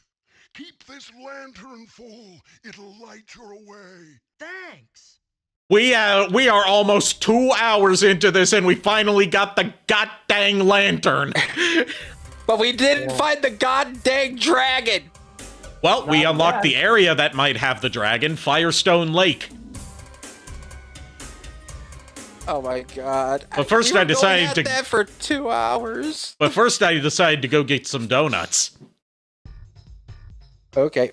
Jelly-filled are my favorite. Nothing beats a jelly-filled donut. So I got in my car and I drove to the donut shop and I walked up to the man behind the counter. He said, "Yeah, what do you want?" I said, "You got any glazed donuts?" He said, "Nah, we're out of glazed donuts." I said, "You got any jelly donuts?" He said, "Nah, we're out of jelly We're out of donuts." glaze. I said, "You got any Bavarian cream-filled donuts?" He said, "Nah, we're out of Bavarian cream-filled donuts." I said, "You got any cinnamon rolls?" He said, "Nah, we're out of cinnamon rolls." I said, "You got any apple fritters?" He said, "Nah, we're out of apple fritters." I said, "You got any blueberry donuts?" He said, "Nah, we're out of blueberry donuts." I said, "You got any strawberry donuts?" He said, "Nah, we're out of strawberry donuts." I said, "You got any boysenberry donuts?" He said, "Nah, we're out of boysenberry donuts." I said, JKR, "You got any lingonberry donuts?" Ari is donuts right He now. said, "Nah, we're out of lingonberry donuts." I said, "You got any Halleberry donuts?" He said, "Nah, we're out of Halleberry donuts." Sneak out I the said, back, "You got any you can get away. gooseberry donuts?" He said, "Nah, we're out of gooseberry donuts." I said, "You got any dingleberry donuts?" He said, "Nah, we're out of dingleberry donuts." I said, "You got any bear claws?" You He run said, first. I'll "Wait a deal with minute, her. I'll go check." I'll deal with her. Go! Oh god. Sorry, Link. I can't give credit. Come back when you're a little... Just be thankful that I didn't go in as long as Weird Al does on the actual live version of Albuquerque. I was gonna say, the That was extended that was version that's extended, 10 but the hours extend. long. You joke about that. Albuquerque on its own is like an know. 11-minute song. The extended live version goes for almost 20 minutes. I was gonna say the one that loops over and over again is 10 hours long. The reason why I know this, the way guys play Banjo-Tooie. Yeah, but like the live version that Weird Al performs now, very occasionally, depending on like if he's feeling up to it, because it's a big strain on his voice because he has to shout so much. Yeah. And because it's such a long song, it's usually like if he's gonna play it, it's gonna be the song that ends the show. Right.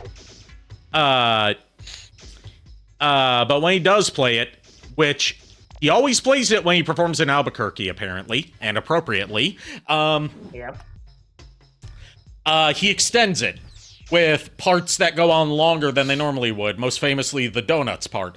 But in more recent years, when he's performed Albuquerque live, he includes a part where, you know, at the end of the song where he's like, I kind of lost my train of thought.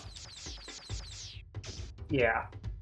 He, instead of saying, you know, getting to the point of the song, which is I hate sauerkraut, he says, actually, guys, I forgot how the song ends. We're gonna have to start over. And they starts the song over from the beginning, goes through, like, the whole first verse and chorus, and then says, I just remembered how the song ends. And then they go back to the end of the song. Oh my god. Alright, time to test out this lantern.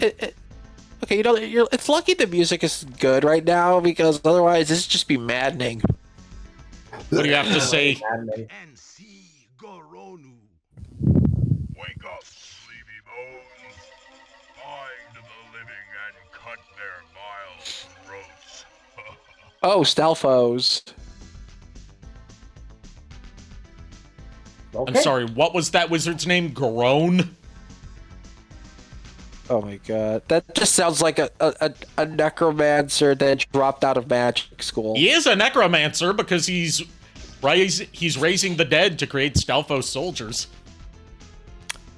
Now, one of these days, when we do another D&D campaign, aside from Pokemon and Castlevania, I want to make a necromancer named Jerome. Not Jerome, Garone.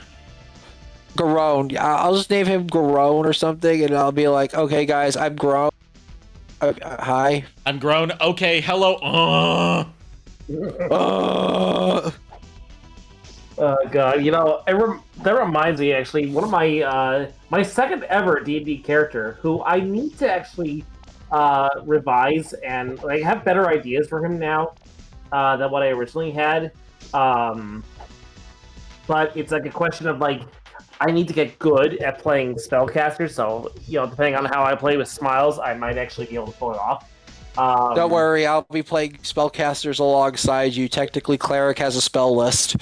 Yeah, technically, I know that because I put it together for you. You helped me out, and I do which, by the way, I do appreciate it. I know it was a headache. No worries, dude. I mean, like honestly, the real pain, and this was not on you, was the fact that I had the bright idea to try and like remove one of the things. I didn't realize that it would take all the spells out of it too. So Guys, anything, we're at our first boss fight. Did we finally find Gleok? We didn't find Gleok, but we found Jerome. That's what I'm calling him now. You coined the name. We're calling him Jerome. Yep. Just got platform up to him. Yep. You were saying, JKR? Hold that thought. I'm waiting for Ari to get to the point.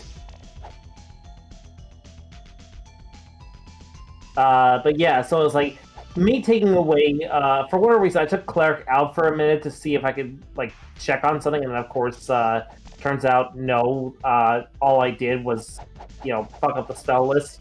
So that's why I had to go through it a second time with you, and that was on me, not you. I do, but still though, like this is why like I don't use spell lists. I'll go fighter or paladin, and even with paladin, it's like you could only go up to I think like level 5 spells with Pally. Yeah. Guys, I don't think I have the equipment I need to beat Jerome. Oh my god. You didn't. You don't have the right stuff. I don't have the magic corresponding item to defeat him. Oh fuck. I'm gonna have to go all the way back. Oh my god. Or I could you know what? I'll just die. There we go. I'll just intentionally game over. That'll take me back to the world map.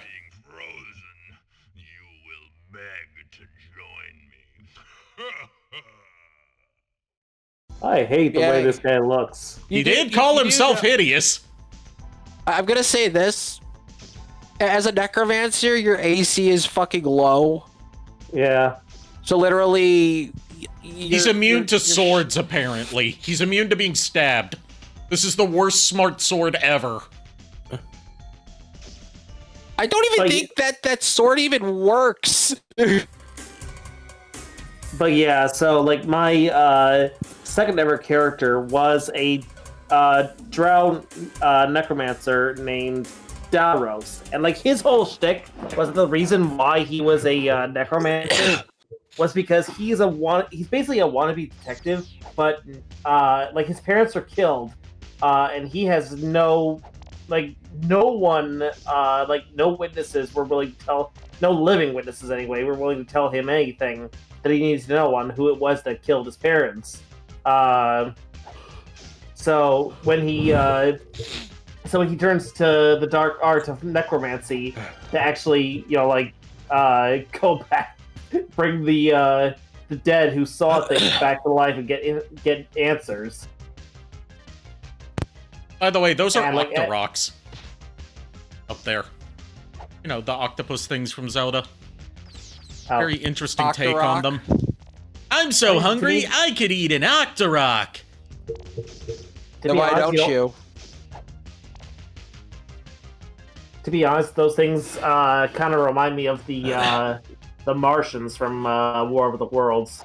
Yeah, I was gonna say, at least you're not dealing with Tektites. At least you're not dealing with Tektites. I feel like they got the Tektites and the Gomas confused. Yeah, because here's the thing. Tektites are technically, like, I think the definition of it is glass, like, meteor-esque things in the shape of a spider. Yeah. A giant legion of spiders. Giant legion of spiders. Truly the best role that Gary Oldman has ever played. give me a second. Lulu wishes for Switch. She is in the room, and now she. If she wishes for a Switch, I'm right here. Ari says if you wish for a Switch, right here. If you have a rebuttal, you can use it.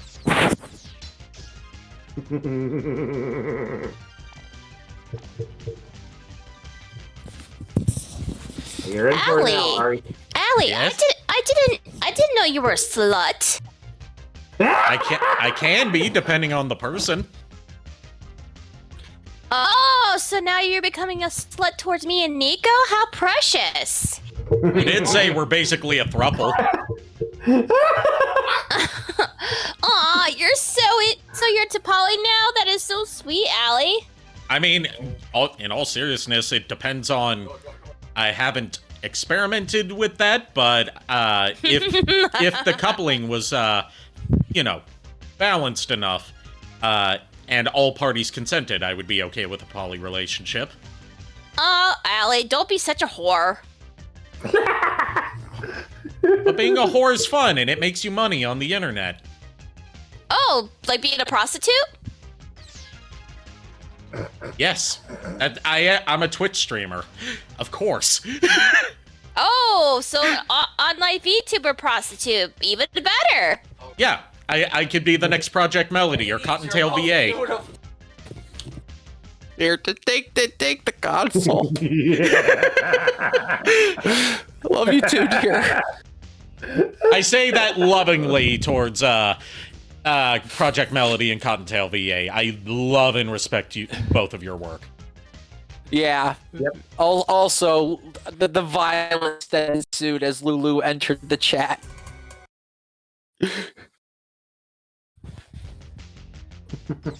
oh my god! When I heard that, when she said that about me, I was like, wait, what? Like, wait, what? Oh no! Like, I'm laughing. First, I'm laughing at the fact that she's gonna rip Ari a new one, but that is like, she basically tortures you instead, Nico. Yeah, you were catching strays. Yeah, here's the thing though, where she will kill both of you.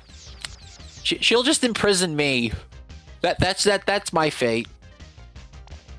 Well, I mean, you did propose to her, so you did that to yourself. I know, and I will tell you this: I don't regret my choices, even after 19 years. You should not. You two are meant for each other. Actually, next year would be 20. Congratulations. 2 decades. 2 decades. Holy shit. Also, it also means Sonic 06 would be 20 years old. Oh, yep, God. and the PS3 and the Wii. Yeah, which means me and Lulu technically got together the same year as Sonic 06. Darkest nightmare hour, when not moon nor sun has risen, I take Zelda in my power. I shall keep her in my prison. Behold, the only time that Ganon speaks in rhyme throughout either of these games for some reason.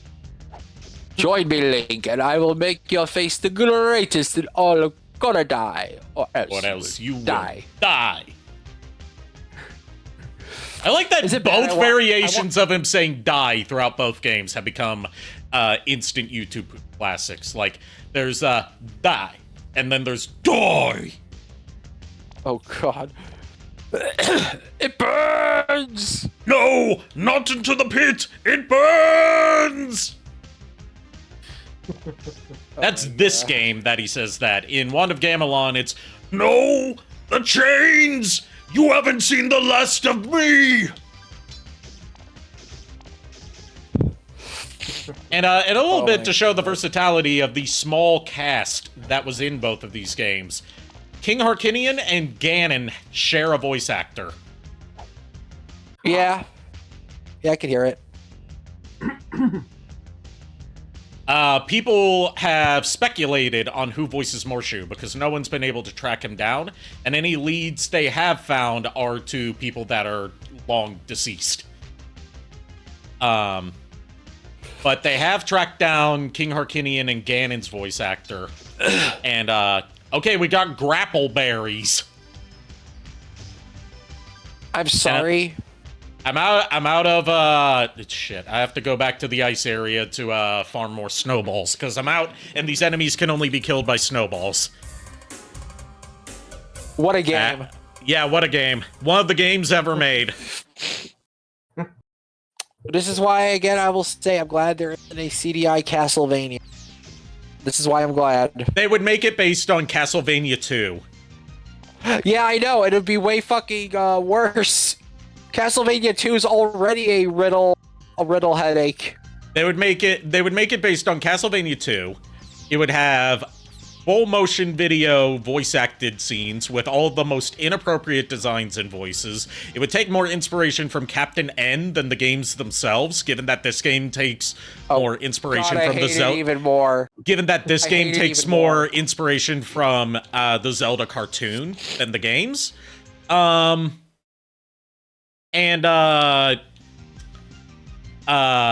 see what else. You would have to farm specific sub-weapons that certain enemies are only vulnerable to.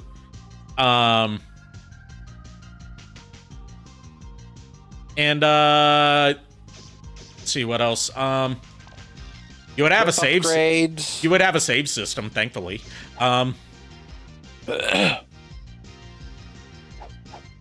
The music would come out of the left ear, and the sound effects would come out of the right ear. All I gotta say is no. Just no. I also how Dracula would fucking look in Death. Okay, Dracula would just look like, you know, a royalty-free version of Bela Lugosi. Yeah. Let's be honest, Death because he hadn't had any of his iconic designs yet from Ayami Kojima. In 93. Well, yeah. Yeah, in 93, no. I was gonna say there was a Lugosi design, but it was the Portrait of Ruin. Yeah.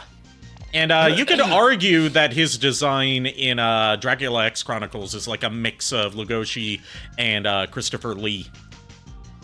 Yeah, it's more Christopher Lee than Lugosi, but yeah. Yeah, given that they made him a little bit more handsome. Not to say that Lugosi was ugly or anything, but he was still very much an older man compared to the rest of the cast. Lugosi was a fucking legend. Yes, he was. Yep. If you want to see, like, a movie that's not necessarily about Bela Lugosi, but that he plays a large role in, or at least, you know, a dramatization of the later parts of his life that go to show how cool of a dude he was, watch Ed Wood from director Tim Burton. Huh. It's about one of the most infamous Hollywood directors of the 1950s, Edward D. Wood Jr., or Ed Wood as he was known for short. And covers the production of his three most infamous movies, Glenn or Glenda, Bride of the Monster, and Plan 9 from Outer Space. Oh, God. All three of which had, in some form, Bela Lugosi as one of the top billed actors.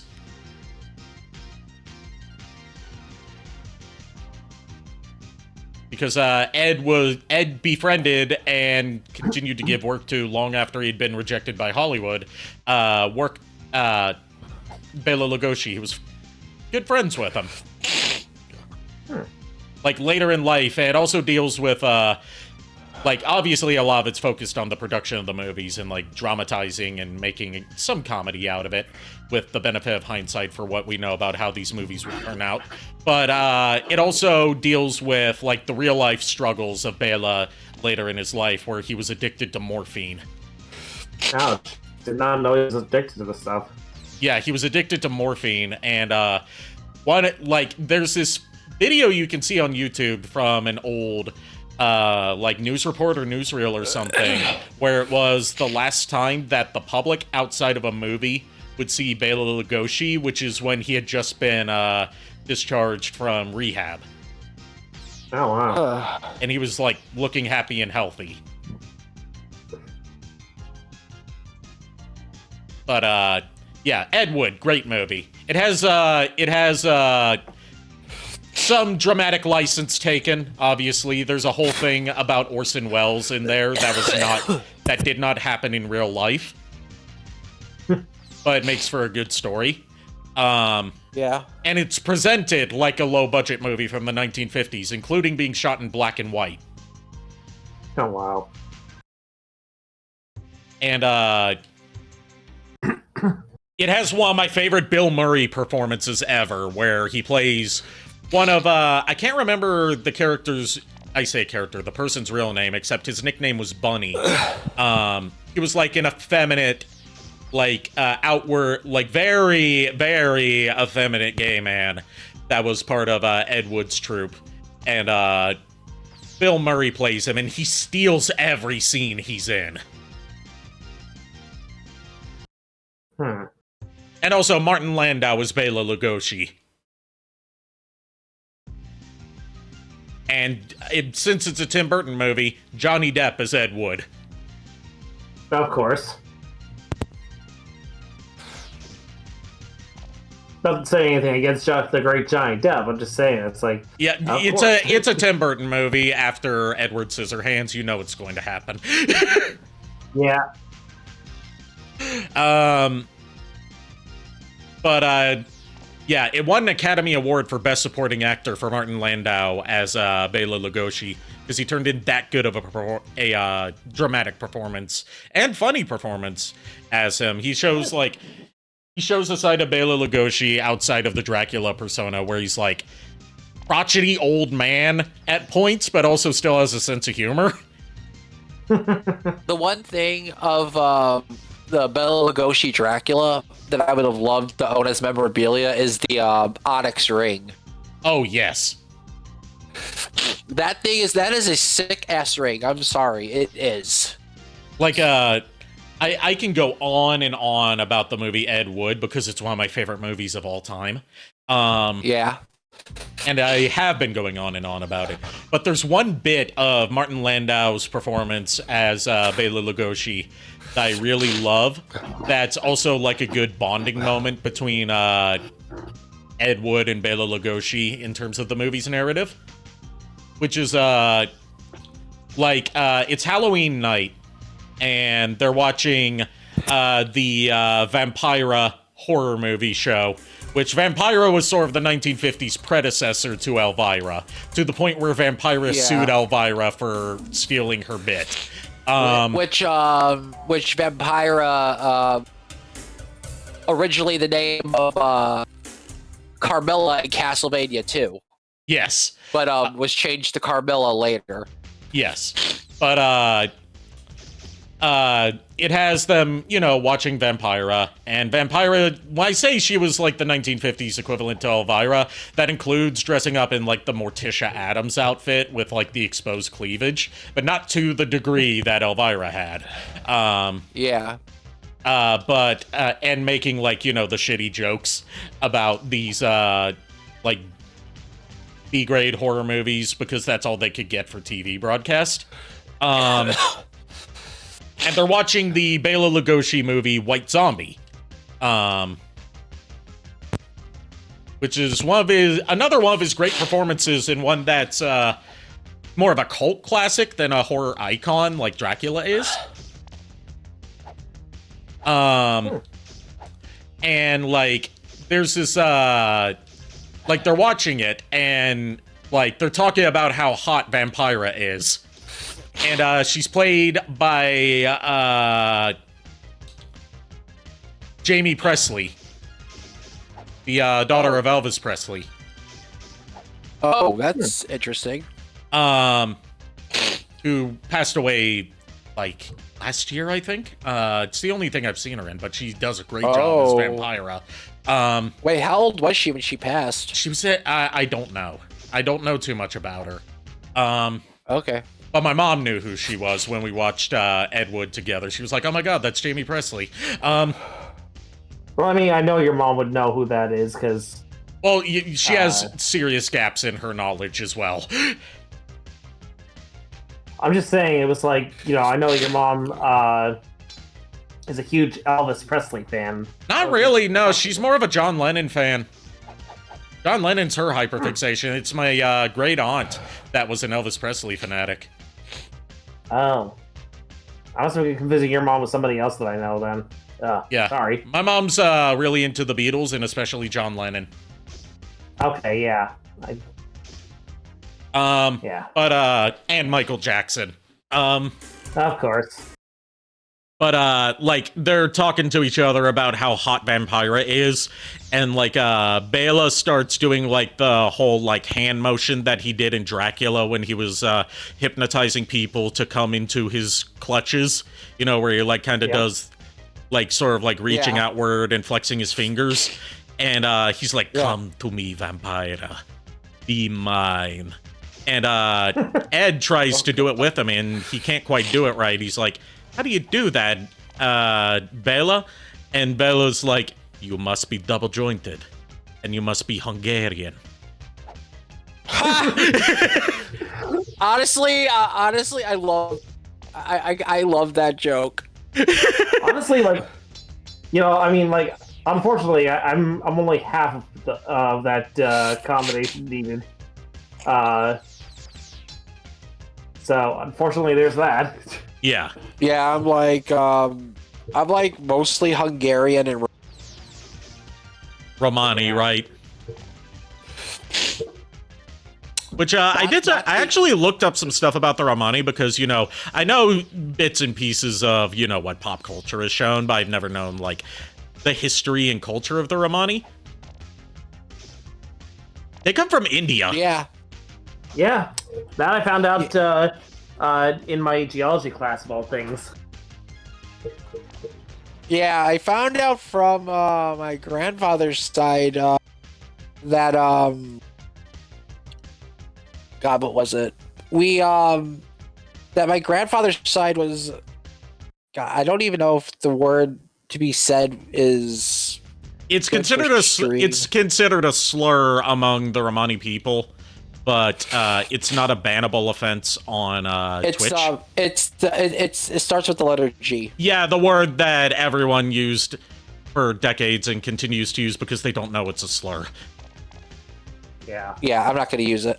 Yeah, we know what word you're talking about. My chat knows I know. what word you're Apparently, my grandfather.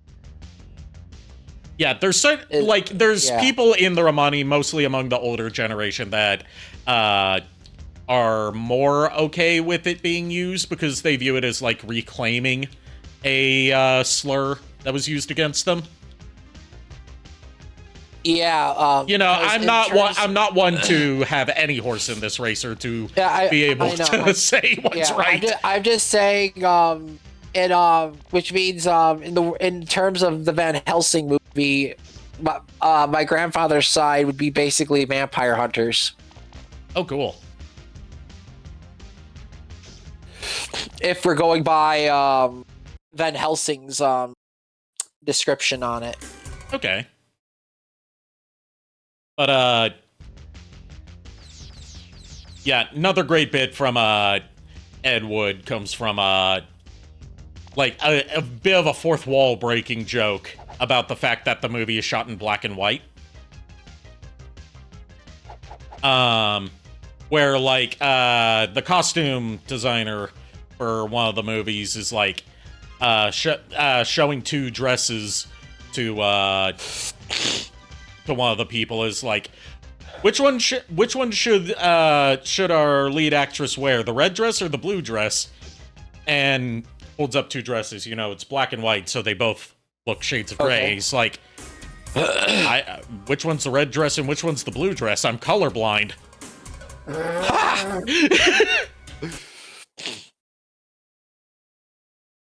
Okay, that's a good one. Oh my God, no. No. Oh my God, yes. Tell me, JKR, would you wear the grayish looking dress or the lightish dress? The gray dress or the gray dress?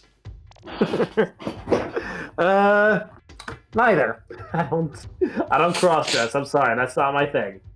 It's fine, don't worry about it. I was gonna say Don't let Megatronus have the damn dress that Baron has. Do not let him have it. He's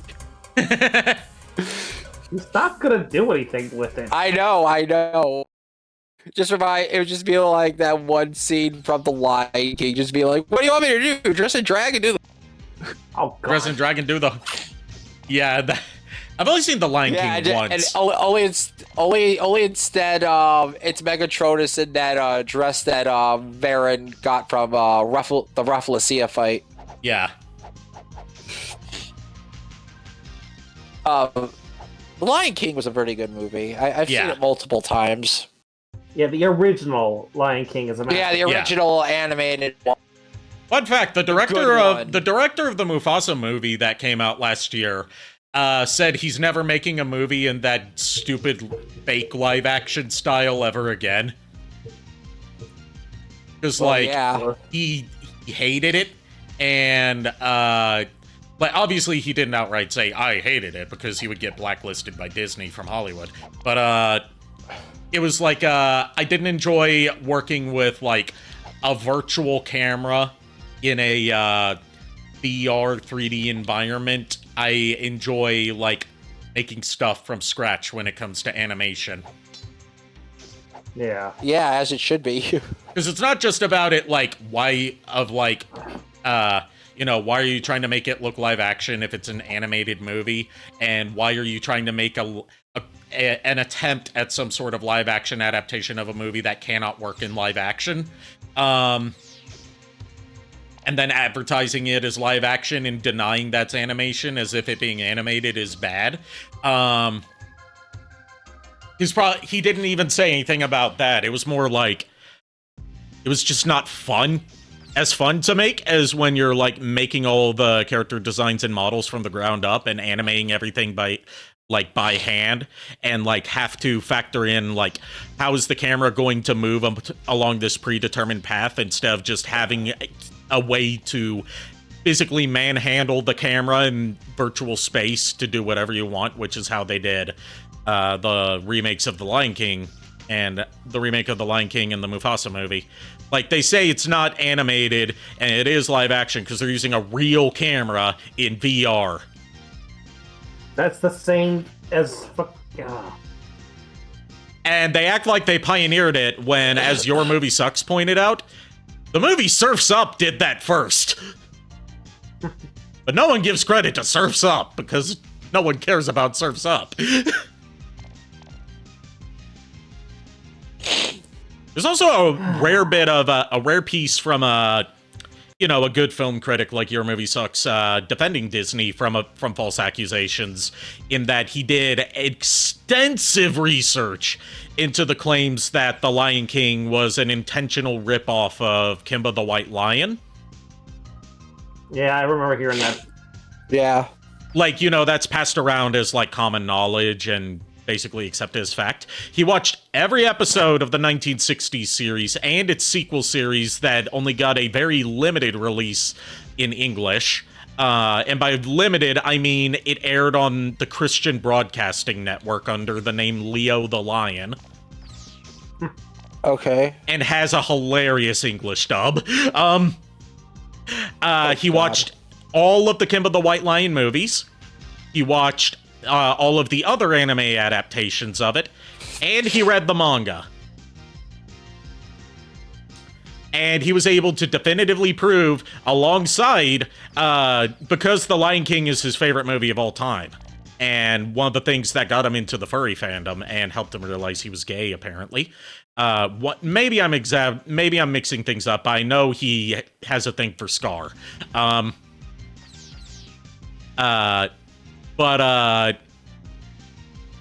Like, he was like, I have looked at every person's claim of, like, this shot rips off this thing from Kimba the White Lion, and he points out over and over again, with as much side-by-side comparisons and timelines as possible to prove, like, this could not have ripped off this shot because, the one where it's like, Kimba's father appears as a cloud in the sky, and that's and that was ripped off by Mufasa appearing in the night sky. That's not Kimba's father. That is Kimba himself after he dies at the end of the manga in the final chapter.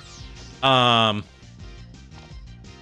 also, like, you know, this scene of, like, all the animals bowing to Kimba after he's born was directly ripped off in the opening scene of The Lion King. No, because that's from the Kimba movie, and that came out after The Lion King.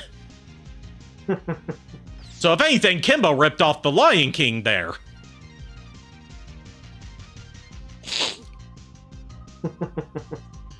So, like, he brought receipts to prove that Disney did not, like, rip off scene-by-scene stuff from Kimba the White Lion to make The Lion King, and I respect them for putting that much research into something that was not even the main focus of what he was trying to work on. Like, that was just a rabbit hole he fell down. Oh, God. Or in Ferret's case, the Ferret hole. Or in JKR's case, the Hobbit hole. I'm talking about, no, I'm talking about the Hobbit hole that you built in Minecraft.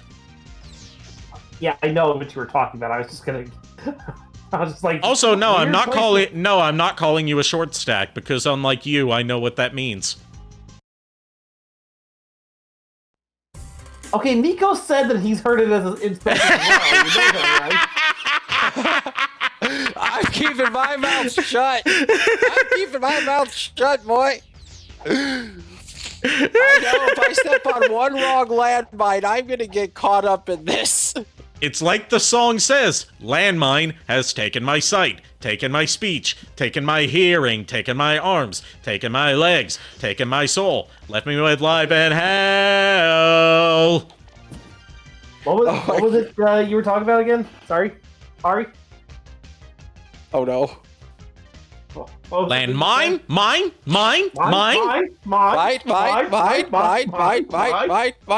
Boo, you stink! You don't smell so good yourself. Look, I haven't had my shower for today yet. I take my showers before I go to bed. I have to make sure that I'm stocked up on enough stuff to impurify the water so it doesn't burn my skin. I wasn't talking about you, Ari, but okay. That's just preemptively because it's a common fact that all VTubers are stinky.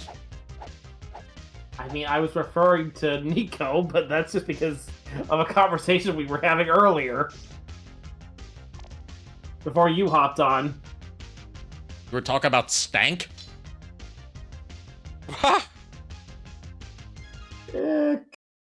Kinda, sort of. Also, you said before she hopped on. What are you implying?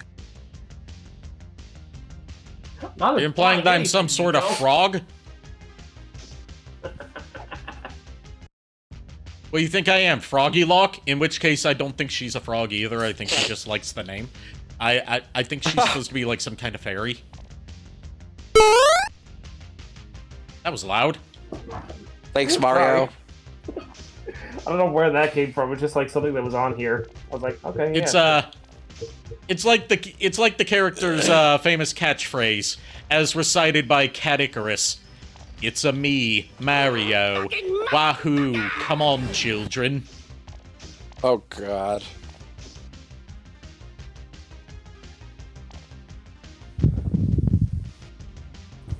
And with that, I'm gonna hop off.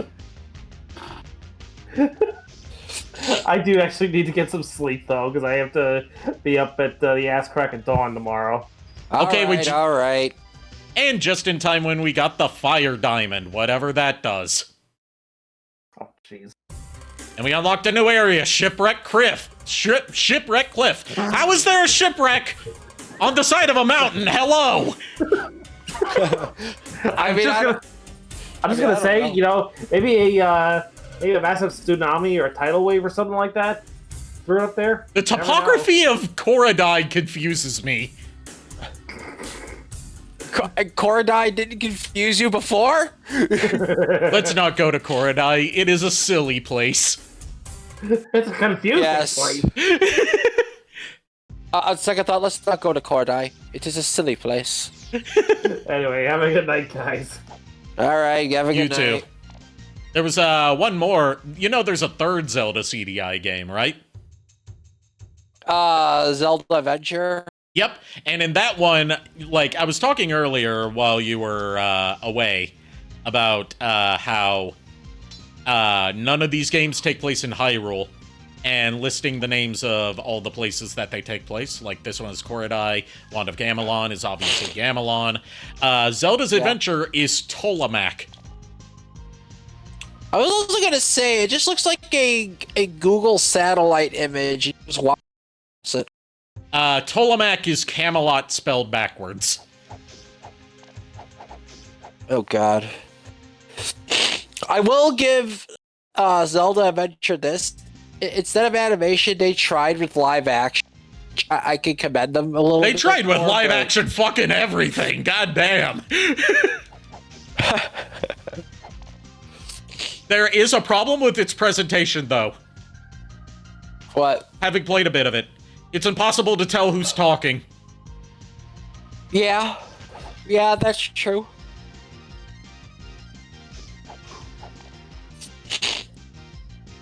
Like, you know, from a readability standpoint, and, you know, being able to figure out what the fuck to do, it's hard to tell who's talking to you because you don't know who's who. Yeah, right?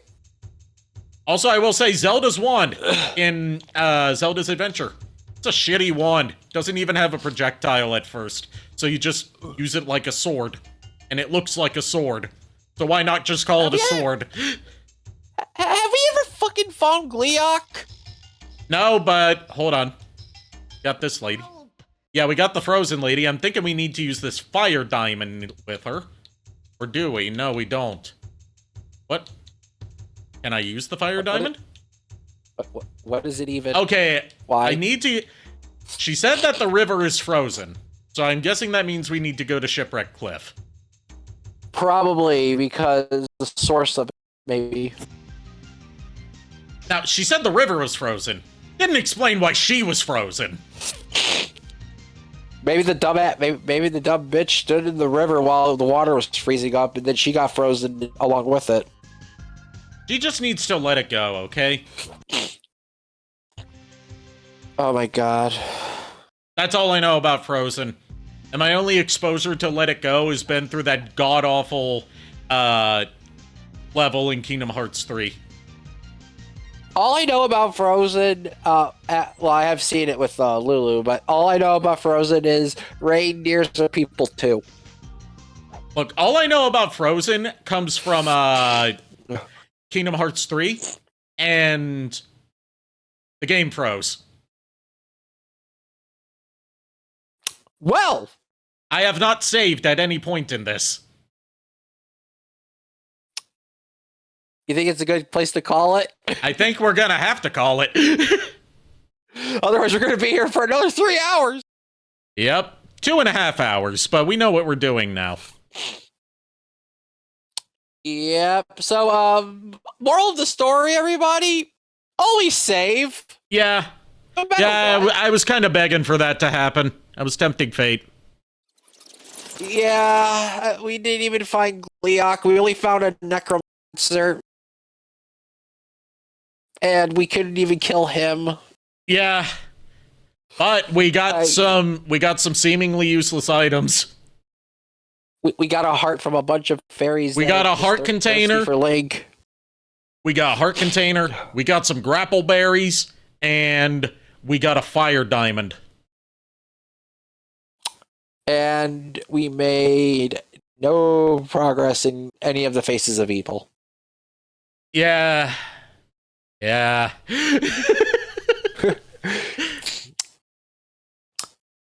So, we're rating Cloud Sato, who is playing Batman Arkham Origins.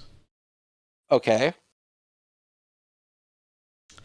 Thanks everyone for tuning in. Thank you to Niko and JKR for co-hosting with me tonight. Tomorrow night we're going to be returning to Digimon Storytime Stranger. Go give Cloud Sato my warmest of welcomes. And until then, pleasant dreams. Remember to always save twice. Yes, save Always twice, save unlike twice. me, who saved 0 times over the course of 2.5 hours. God damn it. Good night, everybody. It's your fault. Yeah.